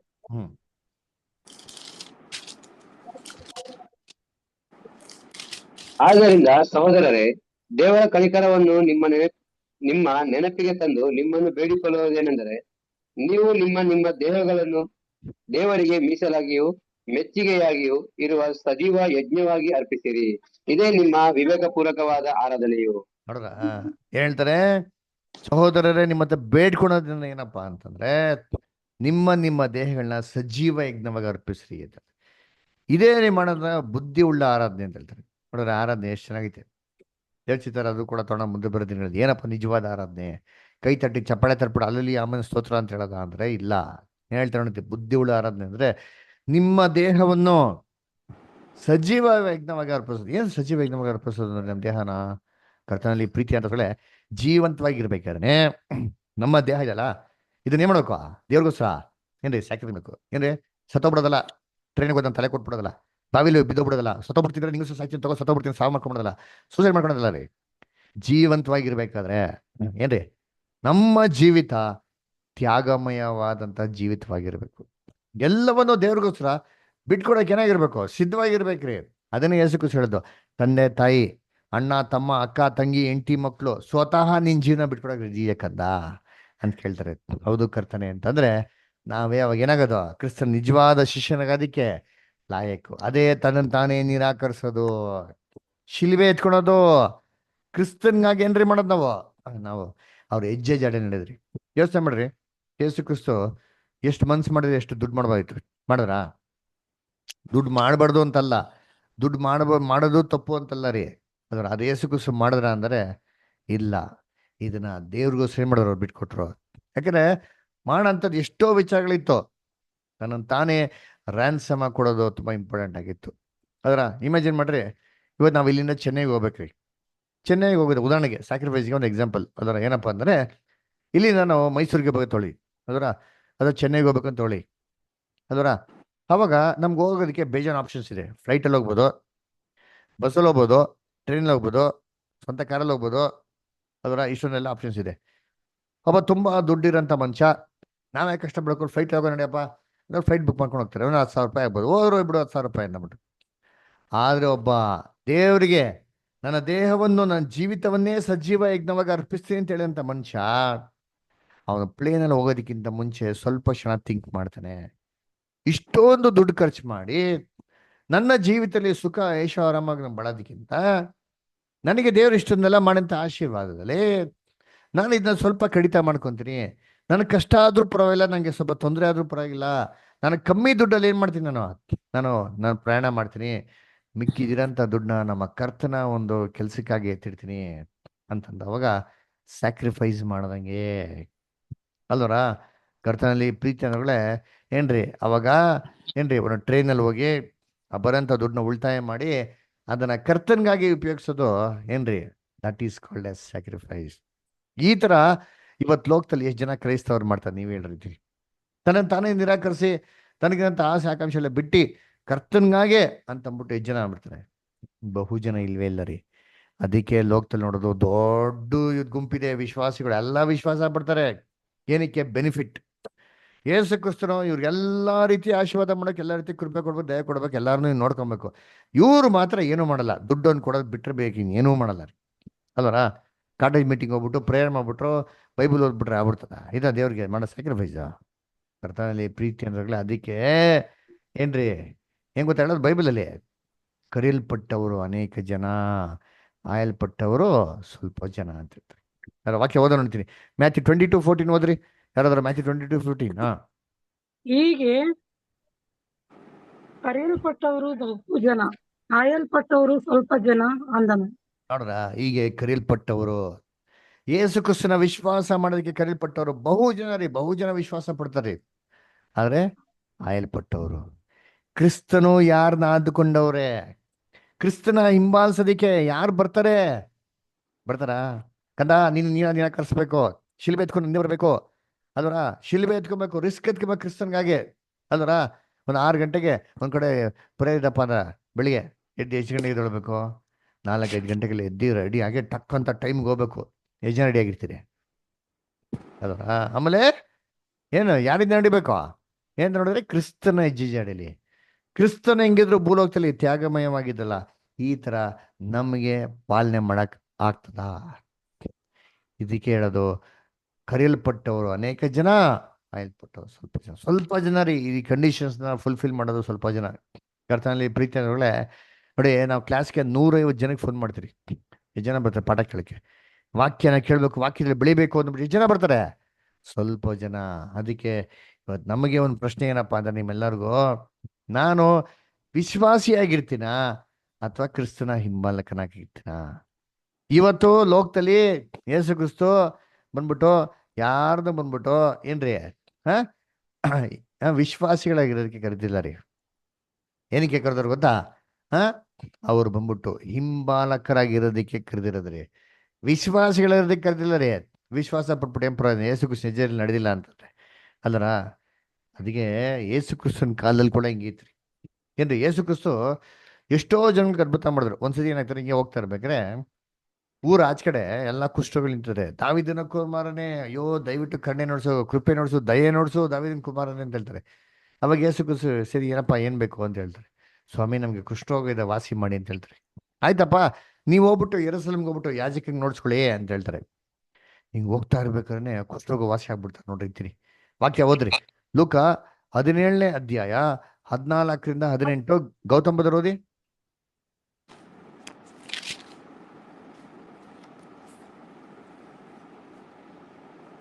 ಓಕೆ, ಓದಿ.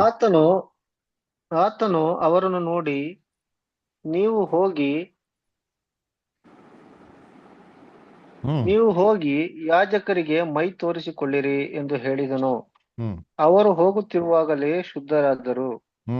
ಅವರಲ್ಲಿ ಒಬ್ಬನು ತನಗೆ ಗುಣವಾದದನ್ನು ನೋಡಿ ಮಹಾಶಬ್ದದಿಂದ ದೇವರನ್ನು ಕೊಂಡಾಡುತ್ತಾ ಹಿಂದಿರುಗಿ ಬಂದು ಯೇಸುವಿನ ಪಾದಗಳಿಗೆ ಅಡ್ಡ ಬಿದ್ದು ಆತನಿಗೆ ಉಪಕಾರ ಸ್ತುತಿ ಮಾಡಿದನು. ನೋಡ್ರ ಏನ್ರಿ, ಹೋಗ್ತಾ ಇರ್ಬೇಕಾದ್ರೆ ಕುಷ್ಠರೋಗ ವಾಸ ಆಗ್ಬಿಡ್ತಾರೆ. ನೋಡ್ರಿ ಹೆಂಗಿರ್ಬೇಕು ಅದ್ಭುತ. ಯೋಚನೆ ಮಾಡಿರ್ತೀನಿ, ಕುಷ್ಠರೋಗ ಅಂತ ಮೈಯೆಲ್ಲ ತಿನ್ಬಿಡ್ತಾರೆ. ಈಗೆಲ್ಲ ನಮ್ಗೆ ನೋಡಕ್ ಯಾರು ಸಿಗ್ತಾ ಇಲ್ಲ. ಒಂದು 20 ವರ್ಷ ಮುಂಚಿದ್ರೆ ಇದ್ರೆ ಬೆಂಗಳೂರಲ್ಲಿ ಲೆಪ್ರಸಿ ಹಾಸ್ಪಿಟ್ಲ್ ಇತ್ತು, ನೋಡ್ಬಿಟ್ಟಿದ್ರೆ ವಿಕಾರವಾಗಿರೋದ್ರಿ ಮುಖ ಎಲ್ಲ. ಹೇಳ್ತಾರೆ, ಅವ್ರು ಹೋಗ್ತಾ ಇರ್ಬೇಕಾದ್ರೆ ಕುಷ್ಠರೋಗ ವಾಸಿ ಆಯ್ತು ಅಂತ. ಇಮ್ಯಾಜಿನ್ ಮಾಡಿ, ಒಂದು ಹೆಜ್ಜೆ ಇಡ್ತಾ ಇರ್ತಾರೆ, ಹಂಗೇನಾಯ್ತು, ಮುಖ ಎಲ್ಲ ಫ್ರೆಶ್ ಆಗಿ ಶುರು ಆಯ್ತು. ಈ ಬತ್ತೋಗಿರೋ ಕೈ ಎಲ್ಲ ಬೆಳಿಗ್ಗೆ ಶುರು ಆಯ್ತು. ನೋಡ್ತೀರಿ, ಮೂಗಿರೆಲ್ಲ ಏನ್ ಫೀಲಿಂಗ್ ರೀ, ಅನಾರೋಗ್ಯ ಇತ್ತು, ಒಂಥರ ಸುಸ್ತಾಗೋದು, ನೋವಾಗೋದು. ಗೇ ಚೈತನ್ಯ ಆಗ್ಬಿಡ್ತು, ಒಳ್ಳೆ ಬಲ ಬಂತು, ಅಂಗಗಳೆಲ್ಲ ಸುರೋಗ್ಬಿಡ್ತು. ಏನ್ ಖುಷಿಯಾಗಿರ್ಬೇಕಲ್ವ? ಯೋಚನೆ ಮಾಡಿ. ಸಡನ್ ಆಗಿ ಆ ಮೂಮೆಂಟ್ ಅಲ್ಲಿ ಕಾಲೇ ವಾಸಿ ಆಯ್ತು ಅಂತಂದ್ರೆ ಎಷ್ಟು ಖುಷಿ ಇರ್ಬೇಕು, ಎಷ್ಟು ಸಂತೋಷ ಇರ್ಬೇಕು ಅಲ್ವರ? ಎಂತ ದೊಡ್ಡ ಅದ್ಭುತ ರೀ ಎಲ್ಲರ ಮಾಡಿದ ಯೇಸು ಕ್ರಿಸ್ತು. ಅದಕ್ಕೆ ಅಲ್ಲಿ ಏನಾಯ್ತಂತೆ ನೋಡ್ತೀನಿ, ಹೋಗ್ತಾ ಇರ್ಬೇಕಾರೆ ಕುಷ್ಠರೋಗ ವಾಸಿಯಾಗಿರಲು ಏನಾಯ್ತು, ಕಂಟಿನ್ಯೂ ಮಾಡ್ಬೋದಾರ? ಅವನು ಸಮಾರ್ಯದವನು. ಯೇಸು ಇದನ್ನು ನೋಡಿ, 10 ಮಂದಿ ಶುದ್ಧರಾದರಲ್ಲವೇ? ಮಿಕ್ಕ 9 ಮಂದಿ ಎಲ್ಲಿ? ದೇವರನ್ನು ಸ್ತುತಿಸುವುದಕ್ಕೆ ಈ ಅನ್ಯ ದೇಶದವನೇ ಹೊರತು ಇನ್ನಾರು ಹಿಂತಿರುಗಿ ಬರಲಿಲ್ಲವೇ ಎಂದು ಹೇಳಿ ಅವನಿಗೆ, ಎದ್ದು ಹೋಗು, ನಿನ್ನ ನಂಬಿಕೆಯು ನಿನ್ನನ್ನು ಸ್ವಸ್ಥ ಮಾಡಿಯದೆ ಎಂದು ಹೇಳಿದನು. ನೋಡ್ರ ಏನಪ್ಪ, 9 ಮಂದಿ ಎಲ್ಲಿ ಅಂತ ಕೇಳ್ತಾರೆ. ನಾನು 10 ಜನಕ್ಕೆ ಗುಣಪಡಿಸಿದ್ದು, 9 ಮಂದಿ ಎಲ್ಲಿ? 9 ಮಂದಿ ಇಲ್ಲ. ಕಾಲೇ ವಾಸಿ ಆಯ್ತಾ, ಅಯ್ಯೋ ಮನೆಗೆ ಓಡೋಗ ನಡಿಯಪ್ಪ ಅಂತಂದ್ಬಿಟ್ಟು. ಇವತ್ತು ನಮ್ಮ ಲೋಕದಲ್ಲಿ ಮೆಜಾರಿಟಿ ಕ್ರೈಸ್ತವ್ರು ಇದ್ದಿದ್ದೀರಿ ಹಿಂಗಿರಿ. ನಮ್ಗೆ ಅದ್ಭುತ ಆಯ್ತಾ, ನಮಗೆಲ್ಲ ಆಶೀರ್ವಾದ ಬಂತ, ಸಾಕಪ್ಪ ಇಷ್ಟೇ ಮುಗೀತು, ನಮಗೇನಾಗಬೇಕೈತೆ ಕಟ್ಕೊಂಡು ಅಂತಂದ್ಬಿಟ್ಟು ಅದರ ಈ ಬರೋದೇ ಇಲ್ಲ. ಒಬ್ಬರು ನೋಡಿ ತಿಂಬತ್ತಾನೆ. ಅದರ 1% ಅಷ್ಟೇ ವಾಪಸ್ ಬಂದ್ಬಿಟ್ಟು ಏನ್ರಿ ಕೃತಜ್ಞತ ಸ್ತುತಿಗಳನ್ನ ಹೇಳ್ತಾರೆ. ಯೇಸು ಕ್ರಿಸ್ತ ಹೇಳ್ತಾರೆ, ಏನಪ್ಪ ದೇವರಿಗೆ ನಮ್ಮಂತೆಲ್ಲ ಕೃತಜ್ಞಗಳಿಗೆ ಸ್ತೋತ್ರ ಹೇಳಕ್ಕೆ ಒಬ್ಬ ವ್ಯಕ್ತಿನ ಮಾತ್ರ ಇರೋದು, ಅದು ಸಮಾರ್ಯದವನು ಅಂತ. ಇವತ್ತು ಲೋಕದಲ್ಲಿ ಇರೋದು ಇಷ್ಟೇ ರೀ. 90.99% ಇರೋದೆಲ್ಲ ಯಾರಂದ್ರೆ ವಿಶ್ವಾಸಿಗಳು. ಯೇಸು ಕ್ರಿಸ್ತನ ಯಾರು ಹಿಂಬಾಲಿಸ್ತಾರೆ? ಬನ್ನಿ ಹಿಂಬಾಲಿಸ್ಬೇಕು, ನೀವೆಲ್ಲವನ್ನೂ ತ್ಯಾಗ ಮಾಡಬೇಕು, ದೇವ್ರಿಗೋಸ್ಕರ ರಿಸ್ಕ್ ತಗೊಬೇಕು, ಬನ್ನಿ ಅಂತಂದ್ರೆ ಜನ ಬರ್ತಾರೆ? ನಿಮ್ಗೆ ಗೊತ್ತು ಅಲ್ವರ? ನನ್ನ ಕರ್ತನಲ್ಲಿ ಪ್ರೀತಿ ಅಂತ ಸರೋಸಗಳೇ, ಇವರೇ followers of Christ, believers of Christ ಅಲ್ಲ.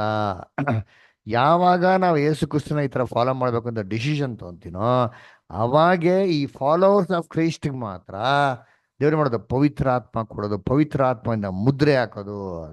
ವಾಕ್ಯ ಹೋದ್ರಿ, 2 ಕೊರಿಂಥ 1:22, 2 Corinthians 1:22.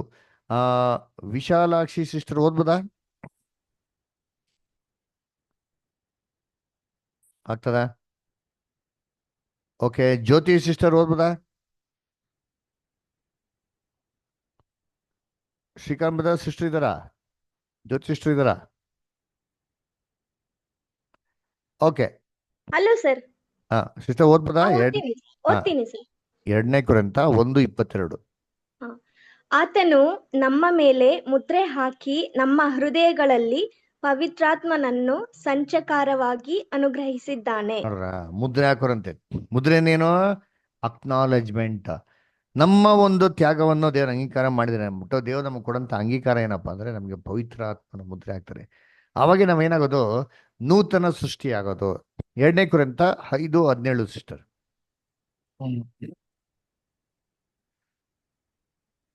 ಹೀಗಿರಲಾಗಿ ಯಾವನಾದರೂ ಕ್ರಿಸ್ತನಲ್ಲಿದ್ದರೆ ಅವನು ನೂತನ ಸೃಷ್ಟಿಯಾದನು. ಇಗೋ, ಪೂರ್ವ ಸ್ಥಿತಿ ಹೋಗಿ ಎಲ್ಲಾ ನೂತನವಾಯಿತು. Very good. ನೋಡ್ರ, ಯಾವನಾದ್ರೂ ಕ್ರಿಸ್ತಲ್ಲಿದ್ರೆ ಏನ್ರಿ ಅವನು ನೂತನ ಸೃಷ್ಟಿ. ಯಾವಾಗ ನೂತನ ಸೃಷ್ಟಿ ಆಗೋದು ಅಲ್ಲರ? ಸರಿ, ಇವಾಗ ನೀವೆಲ್ಲರೂ ಒಂದು ಮಾತು ಕೇಳಿರ್ತೀರ, ಬಾರ್ನ್ ಅಗೇನ್ ಕ್ರಿಶ್ಚಿಯನ್ ಅಂತ. ಏನಿದು? ಹೊಸದಾಗಿ ಹುಟ್ಟಿರಂತ ಕ್ರೈಸ್ತವರು ಅಂತ ಅಲ್ಲರ? ಈ ಪ್ರಶ್ನೆನ ಆಕ್ಚುಲಿ ಕ್ರಿಸ್ತನು ನಿಕೋಡಿಮಸ್ಗೆ ಉತ್ತರ ಕೊಡ್ಬೇಕಾದ್ರೆ ಈ ಪದನ ಏನ್ ಮಾಡ್ತಾರೆ? ಬಳಕೆ ಮಾಡ್ತಾರೆ. ಅದರ ನಿಕೋಡಿಮಸ್ ನಮಗೆಲ್ಲ ಚೆನ್ನಾಗಿ ಗೊತ್ತು, ಯೇಸು ಕ್ರಿಸ್ತನ್ ಸೀಕ್ರೆಟ್ ಫಾಲೋವರ್ ರೀ.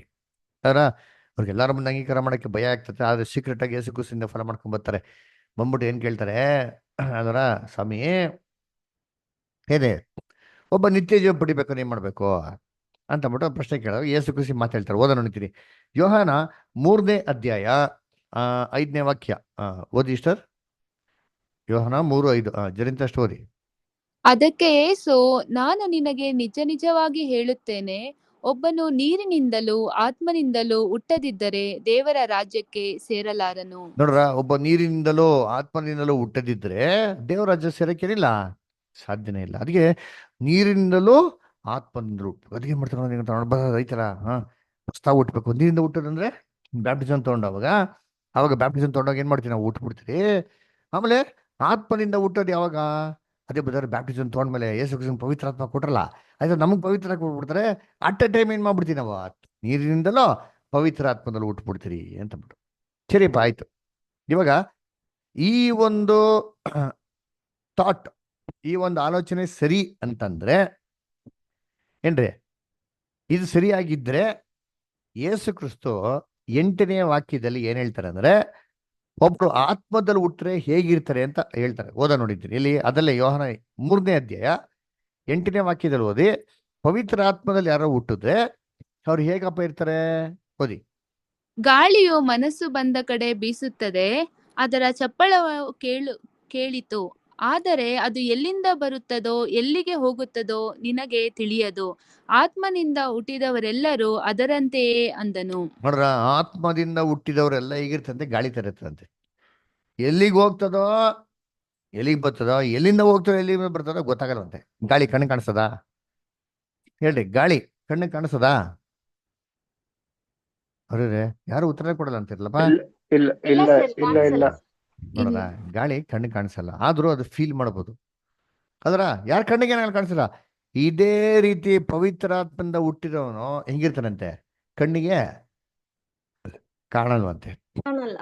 ಹಂಗಾರೆ ಯೋಚನೆ ಮಾಡಿ, ಬ್ಯಾಪ್ಟಿಸಮ್ ತೊಗೊಂಡಿದ ತಕ್ಷಣ ದೇವ್ ನಮಗೆ ಪವಿತ್ರಾತ್ಮ ಕೊಟ್ರೆ ಅವಾಗ ನಾವು ಕಣ್ಣಿಗೆ ಕಾಣಿಸಲ್ವಾ?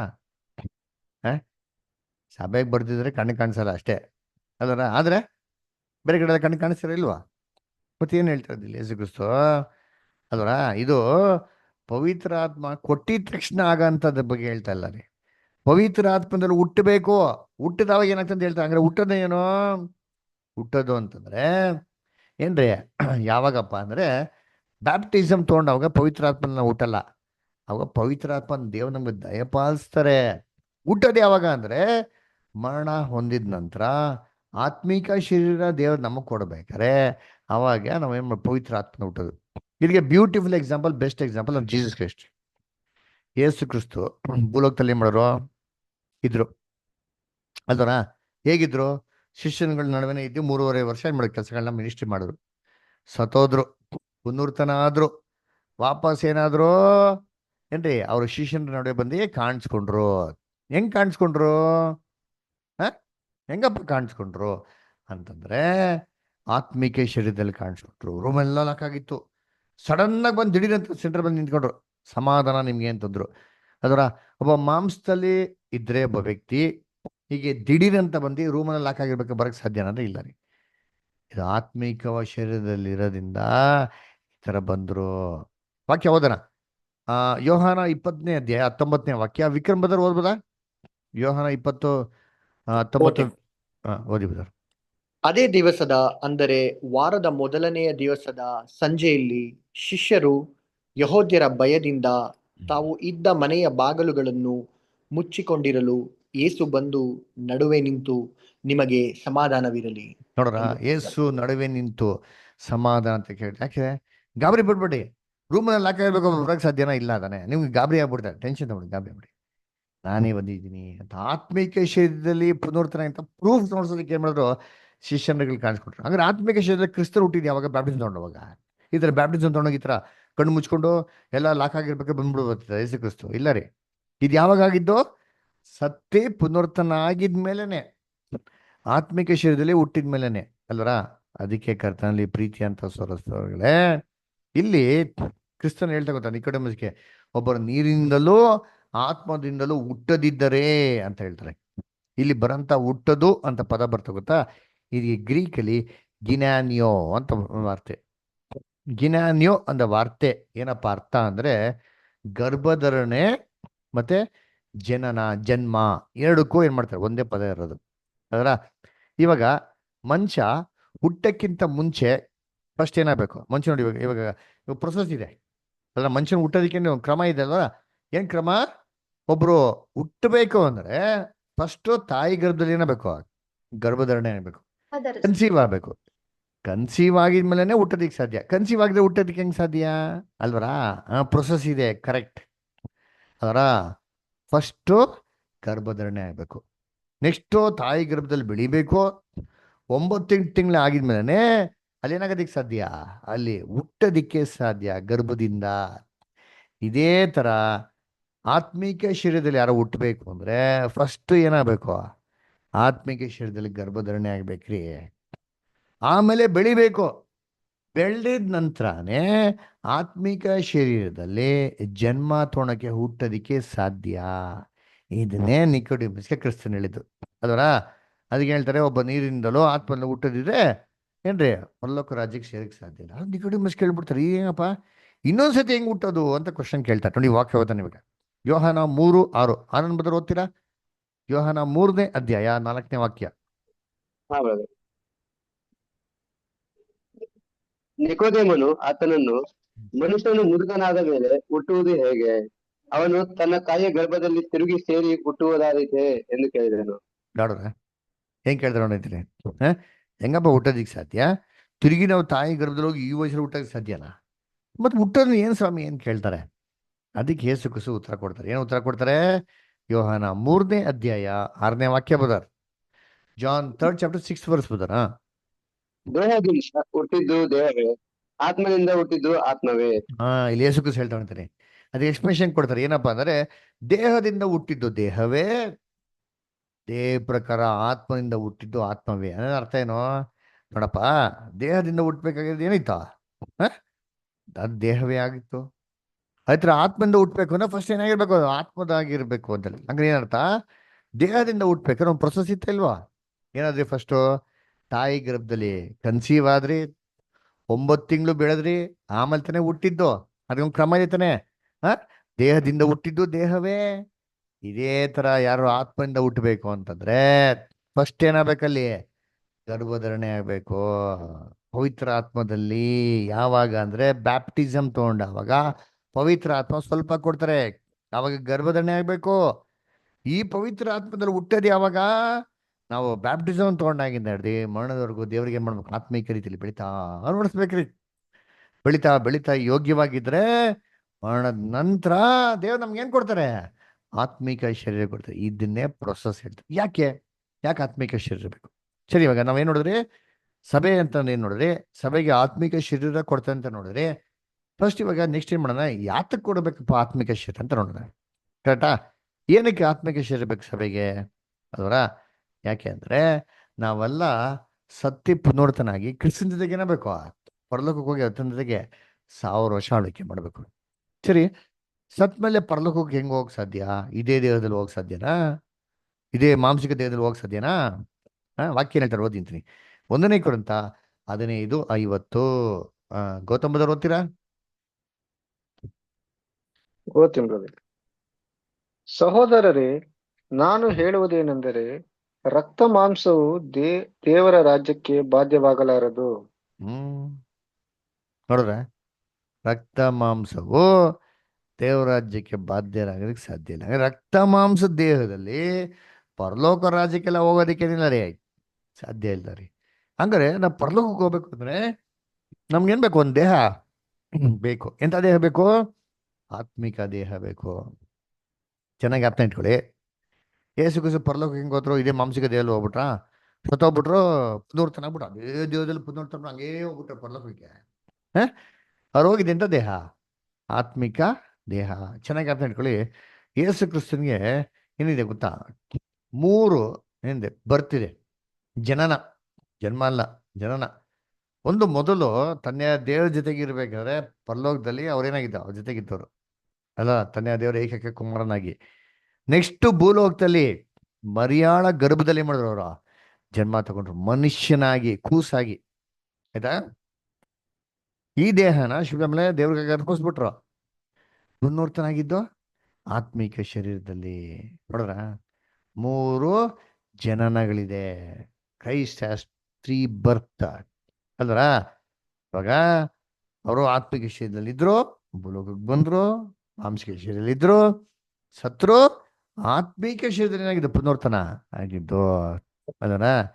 ಇದೇ ರೀತಿ ನಾವು ಪರಲೋಕ ರಾಜ್ಯಕ್ಕೆ ಸೇರ್ಬೇಕು ಅಂದ್ರೆ ನಮಗೊಂದು ಆತ್ಮಿಕ ಶರೀರ ಬೇಕು.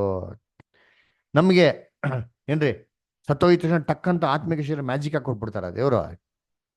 ಮ್ಯಾಜಿಕ್ ಆಗಿ ಹಂಗೆ ಕೊಟ್ಬಿಟ್ರೆ ನಮ್ಮ ಮೈಂಡ್ ನೆಟ್ಟಿಗೆ ಆಗಿಲ್ಲ ಅಂದ್ರೆ, ಮೈಂಡ್ ಚೇಂಜ್ ಆಗಿದೆಯಾ? ಆತ್ಮಿಕ ಶರೀರಕ್ಕೆ ನಾವು ಫಿಟ್ ಆಗ್ತೀರಾ? ಇಲ್ಲಿ ನೋಡಿದೆ ಬೋಂಡಾ ತಿನ್ಬೇಕು, ಬಜ್ಜಿ ತಿನ್ಬೇಕು, ಜಿಲೇಬಿ ತಿನ್ಬೇಕು, ಜಾಂಗೀರ್ ತಿನ್ಬೇಕು, ಬಿರಿಯಾನಿ ತಿನ್ಬೇಕು, ಊರೆಲ್ಲ ಸುತ್ತಾಡ್ಬೇಕು ಅಂತ ನಮ್ಮ ಮನ್ಸಿದೆ. ಇದೇ ಮೈಂಡ್ನ ಆತ್ಮಿಕ ಶರೀರಕ್ಕೆ ಇಟ್ಬಿಟ್ರೆ, ಪರ್ಲೋಕವನ್ನು ಕುಂಡಿಸ್ಬಿಟ್ರೆ, ಇರೋದೇವ್ರೆ ಬರ್ತೀನಿ, ಬಜ್ಜಿ ತಿನ್ಕೊಂಬತ್ತೀನಿ, ನಾನು ಜಿಲೇಬಿ ತಿನ್ಕೊಂಬತ್ತೀನಿ, ಮ್ಯಾರೇಜ್ ಇದೆ, ಫಂಕ್ಷನ್ ಅಂತ ಓಡಾಡ್ತಾ ಇರ್ತೀರಿ. ಅದಕ್ಕೆ ದೇವ್ರು ಹಂಗೆ ಕೊಡೋದಿಲ್ಲ. ಹಂಗಾಗಲ್ಲ ರಾಜ. ನೀನು ಪರಲೋಕಕ್ಕೆ ಬರಬೇಕು ಅಂದ್ರೆ ಫಸ್ಟ್ ಏನಾಗಬೇಕು? ನಿನ್ನ ಮೈಂಡ್ ಚೇಂಜ್ ಆಗಬೇಕು. ನೀನು ಅದಕ್ಕೆ ಏನಾಗಬೇಕು? ವಾತಾವರಣಕ್ಕೆ ಸೂಟ್ ಆಗಬೇಕು. ಅದಕ್ಕೆ ನೀನೇನಾಗಬೇಕು? ನೀನು ಬೆಳಿಬೇಕು ಅಂತಂದ್ಬಿಟ್ಟು ಪವಿತ್ರ ಆತ್ಮನ ಸಣ್ಣದಾಗೆ ನಮಗೆ ಕೊಡ್ತಾರೆ ಅಲ್ರ? ಅದಕ್ಕೆ ವಾಕ್ಯ ಓದೋಣ. 2 ಕೊರಿಂಥ 4ನೇ ಅಧ್ಯಾಯ 7ನೇ ವಾಕ್ಯ. ಬಿಂದು ಸಿಸ್ಟರ್ ಓದ್ತೀರಾ? 2 ಕೊರಿಂಥ 4:7. ಓದ್ತೇನೆ ಬ್ರದರ್.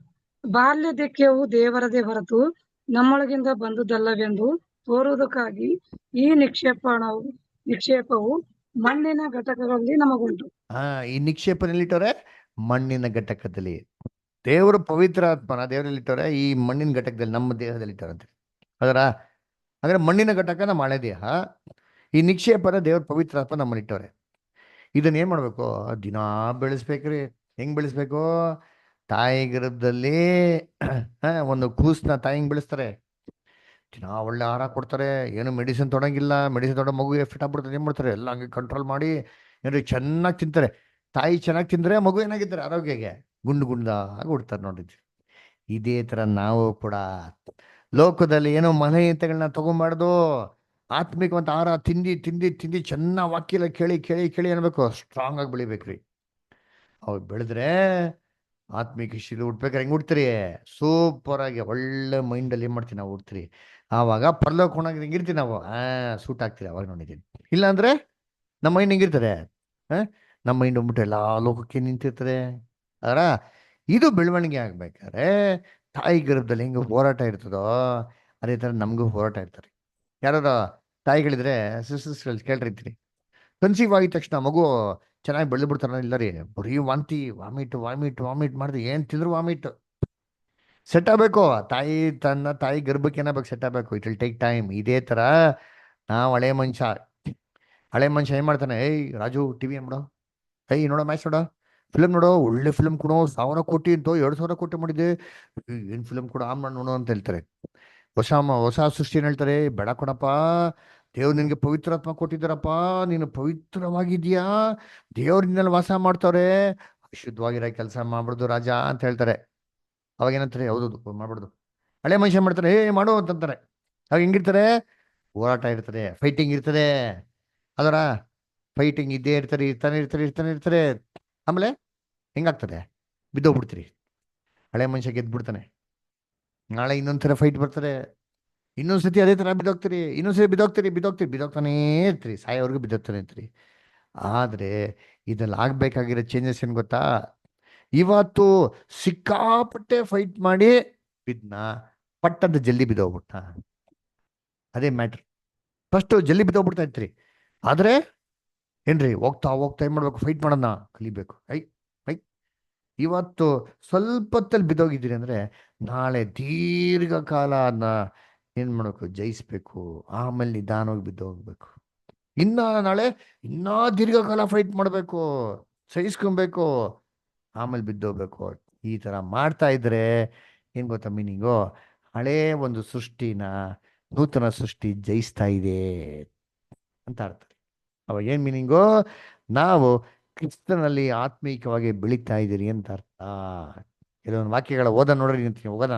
ಎಲ್ಲಿ, ಗಲಾತ್ಯರು 5ನೇ ಅಧ್ಯಾಯ 16-17. ಯಾರು ಉತ್ತರ, ವಿಶಾಲಾಕ್ಷಿ ಸಿಸ್ಟರ್ ಒಂದು ವಾಕ್ಯ ಓದಿ. ಗಲಾತ್ಯರು 5ನೇ ಅಧ್ಯಾಯ 16-17 ಓದಿ.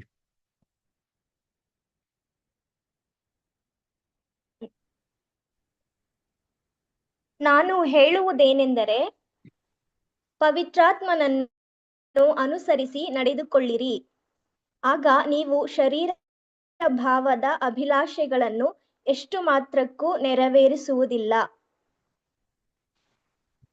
ಯಾಕೆಂದರೆ ಶರೀರ ಭಾವವು ಅಭಿಲಾಷಿಸುವುದು ಆತ್ಮನಿಗೆ ವಿರುದ್ಧವಾಗಿದೆ, ಆತ್ಮನು ಅಭಿಲಾಷಿಸುವುದು ಶರೀರ ಭಾವಕ್ಕೆ ವಿರುದ್ಧವಾಗಿದೆ. ನೀವು ಮಾಡಲಿಚ್ಛಿಸುವುದನ್ನು ಮಾಡದಂತೆ ಇವು ಒಂದಕ್ಕೊಂದು ಹೋರಾಡುತ್ತವೆ. ಎಷ್ಟು ಕ್ಲೀನ್ ಆಗಿ ನೋಡಿ. ಆದರೆ ನೀವು ಥ್ಯಾಂಕ್ ಯು ಸರ್, ಕ್ಲೀನ್ ಆಗಿ ಹೇಳ್ತಾ ನೋಡ್ತೀರಿ.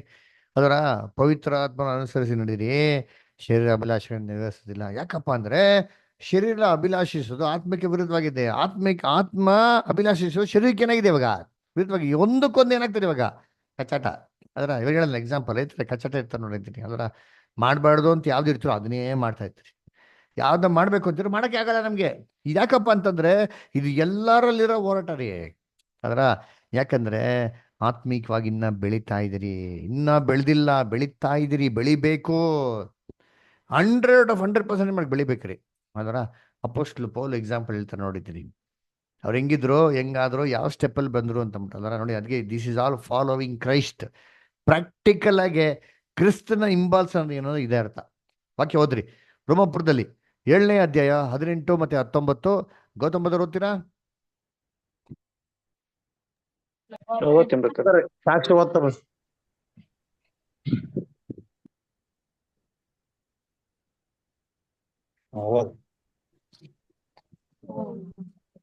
ರೋಮಾಪುರದಲ್ಲಿ 7ನೇ ಅಧ್ಯಾಯ 18-19. ನನ್ನಲ್ಲಿ ಅಂದರೆ ನನ್ನ ಶರೀರದೀನ ಸ್ವಭಾವದಲ್ಲಿ ಒಳ್ಳೆಯದೇನು ವಾಸವಾಗಿಲ್ಲವೆಂದು ನನಗೆ ತಿಳಿದದೆ. ಒಳ್ಳೆಯದನ್ನು ಮಾಡುವುದಕ್ಕೆ ನನಗೇನೋ ಮನಸ್ಸುಂಟು, ಆದರೆ ಅದನ್ನು ಮಾಡುವುದು ನನ್ನಿಂದಾಗದು. ನಾನು ಮೆಚ್ಚುವ ಒಳ್ಳೆ ಕಾರ್ಯವನ್ನು ಮಾಡದೆ ಮೆಚ್ಚದಿರುವ ಕೆಟ್ಟ ಕಾರ್ಯವನ್ನೇ ಮಾಡುವವನಾಗಿದ್ದೇನೆ. ಎಷ್ಟು ಕ್ಲೀನಾಗಿ ಹೇಳ್ತಾ ನೋಡ್ತೀನಿ. ಯಾವ್ದನ್ನ ಮಾಡ್ಬೇಕೋ ಮಾಡ್ತಾ ಇಲ್ಲ, ಯಾವ್ದನ್ನ ಮಾಡ್ಬೇಡ ಅಂತ ಹೇಳೋರು ಅದನ್ನೇ ಮಾಡ್ತಾ ಇದೀನಿ ಅಂತ ಹೇಳ್ತಾರೆ. ಇವಾಗ ನಾವೆಲ್ಲ ಹಿಂಗೆ ಇರ್ತೀರಿ, ಯಾವಾಗ ಸತ್ಯಕ್ಕೆ ಬಂದಿರ್ತಿರೋ, ಸತ್ಯ ಕೇಳ್ತಾ ಇರ್ತಿರೋ, ಯಾವ್ದನ್ನ ದೇವ್ರು ಮಾಡೋ ಅಂತ ಹೇಳೋ ಅದನ್ನ ಮಾಡೋದೇ ಇಲ್ಲ ರೀ. ಯಾವ್ದು ಮಾಡ್ಬೇಡ ಅಂತ ಹೇಳ್ತಾರೆ ಅದನ್ನೇ ಏನ್ ಮಾಡ್ತಾ ಇರ್ತೀನಿ ಅದಕ್ಕೆ ಅಪೋಸ್ಟ್ಲ್ ಪೌಲ್ ಬೇಜಾರಾಗ್ಬಿಡ್ತಾರೆ. ಅಯ್ಯೋ ಎಂಥ ಮೋಸವಾಗಿ ನಮ್ಮ ಮನುಷ್ಯ ಕಣಪ್ಪ, ನನ್ನಲ್ಲಿ ಏನೋ ಒಳ್ಳೇದು ವಾಸವಾಗಿಲ್ಲಲ್ಲಪ್ಪ ಅಂತ ಹೇಳ್ತಾರೆ. ಅಲ್ವರ ಇದು ಫಸ್ಟ್ ಸ್ಟೇಜ್. ನೆಕ್ಸ್ಟ್ ಸ್ಟೇಜ್ ಏನಂತ ನೋಡ್ತೀನಿ, ಒಂದನೇ ಕೊರಿಂಥ 9ನೇ ಅಧ್ಯಾಯ 26-27. ಗೌತಮ ಬುದ್ಧರು ಓದಿ. ಹೀಗಿರಲಾಗಿ ನಾನು ಗುರಿ ಗೊತ್ತಿಲ್ಲದವನಾಗಿ ಓಡದೆ ಗೆಲ್ಲಬೇಕೆಂದಿರುವ ಅವರಂತೆಯೇ ಓಡುತ್ತೇನೆ. ನೋಡ್ರ ನಾನು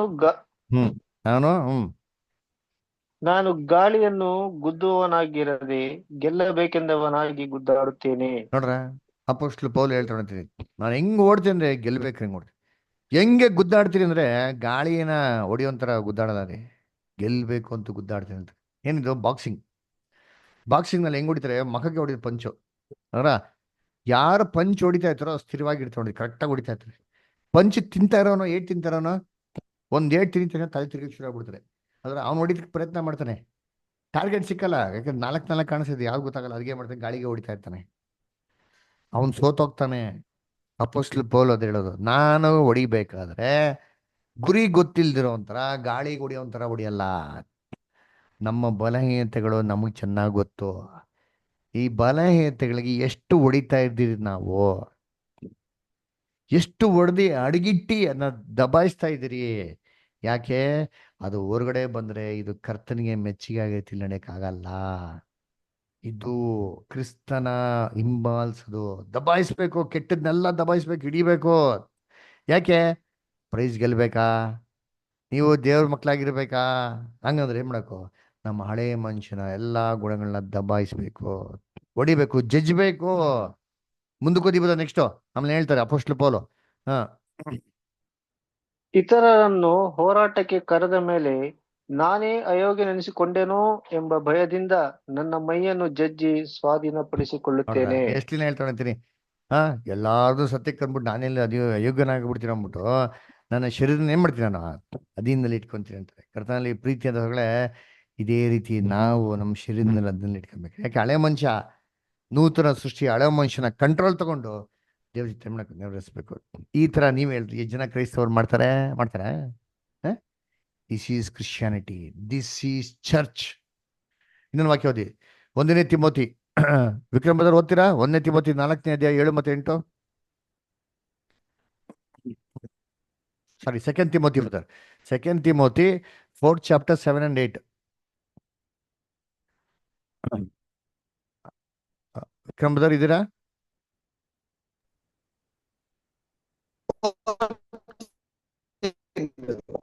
2ನೇ ತಿಮೋತಿ 4ನೇ ಅಧ್ಯಾಯ ಶ್ರೇಷ್ಠ ಹೋರಾಟವನ್ನು ಮಾಡಿದ್ದೇನೆ, ನೋಡ್ರ, ನನ್ನ ಓಟವು ಶ್ರೇಷ್ಠ ಹೋರಾಟವನ್ನು ಮಾಡಿದ್ದೀನಿ. ಅಪೊಸ್ತಲ ಪೌಲ್ ಹೇಳಿದ್ರು, ನಾನು ಯಾವ್ದನ್ನ ಮಾಡಕ್ ಆಗ್ತಲ್ಲ ಅದನ್ನ ಮಾಡ್ತಾ ಇದ್ದೀನಿ. ಅಲ್ಲಿ ಏನ್ ಹೇಳಿದ್ರೆ, ಫೈಟ್ ಮಾಡಿದೀನಿ, ಒಳ್ಳೆ ಹೋರಾಟವನ್ನು ಮಾಡಿದೀನಿ ಅಂತ ಹೇಳ್ತಾರೆ. ಅದರ ಆಮೇಲೆ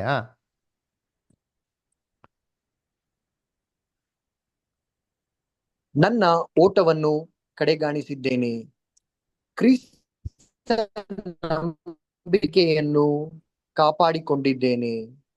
ನೀತಿವಂತರಿಗೆ ದೊರಕುವ ಜಯಮಾಲೆಯು ಮುಂದೆ ನನಗೆ ಸಿದ್ಧವಾಗಿದೆ.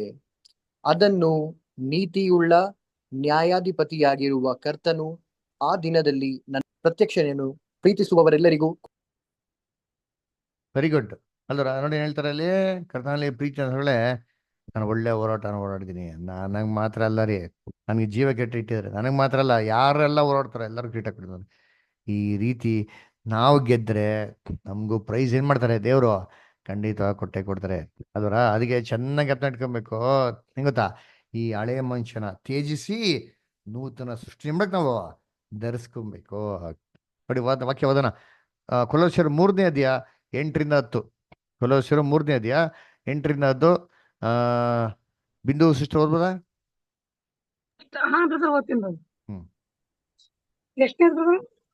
ಕೊಲೋಸ್ಯರು 3ನೇ ಅಧ್ಯಾಯ 8-10. ದೇವರು ಅನ್ಯ ಜನರನ್ನು ನಂಬಿಕೆಯ ನಿಮಿತ್ತವಾಗಿ ನೀತಿವಂತರೆಂದು ನಿರ್ಣಯಿಸುವನಾಗಿದ್ದಾನೆಂಬುದು ಶಾಸ್ತ್ರವು ಮೊದಲೇ ಕಂಡು ಅಬ್ರಹಾಮನಿಗೆ ಸಿಸ್ಟರ್, ಕೊಲೋಸ್ಯರು ಓದಿ ಅಂದ್ರೆ ನೀವು ಗಲಾತಿಯರು ಓದ್ತಾ ಇದ್ದೀರಲ್ಲ. ಕೊಲೋಸ್ಯರು 3ನೇ ಅಧ್ಯಾಯ 8-10 ಓದಿ ಬರ್ತಾರೆ.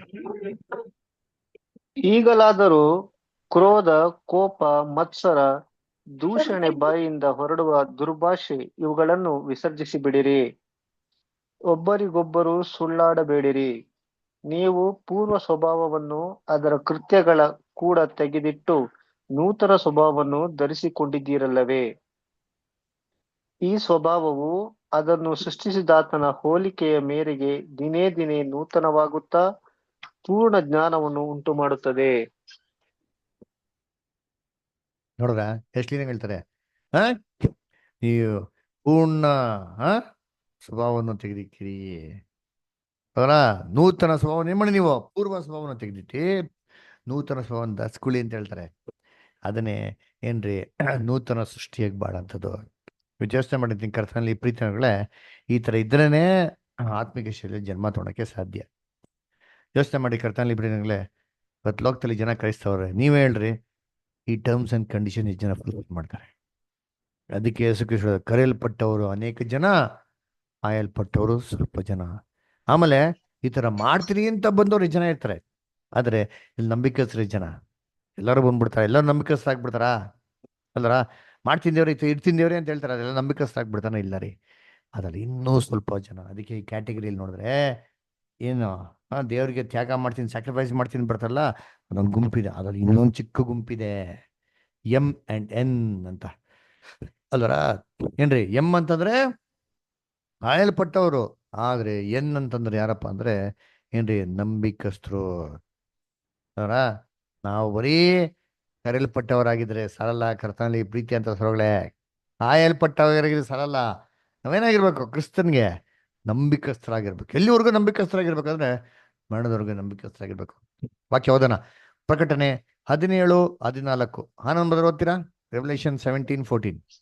ಹಾ ಬ್ರದರ್, ಅವನು ಯಜ್ಞದ ಕುರಿಯಾದಾತನ ಮೇಲೆ ಯುದ್ಧ ಮಾಡುವರು, ಆದರೆ ಆತನು ಕರ್ತನು ರಾಜಾದಿರಾಜನು ಆಗಿರುವುದರಿಂದ ಅವರನ್ನು ಜಯಿಸುವವನು.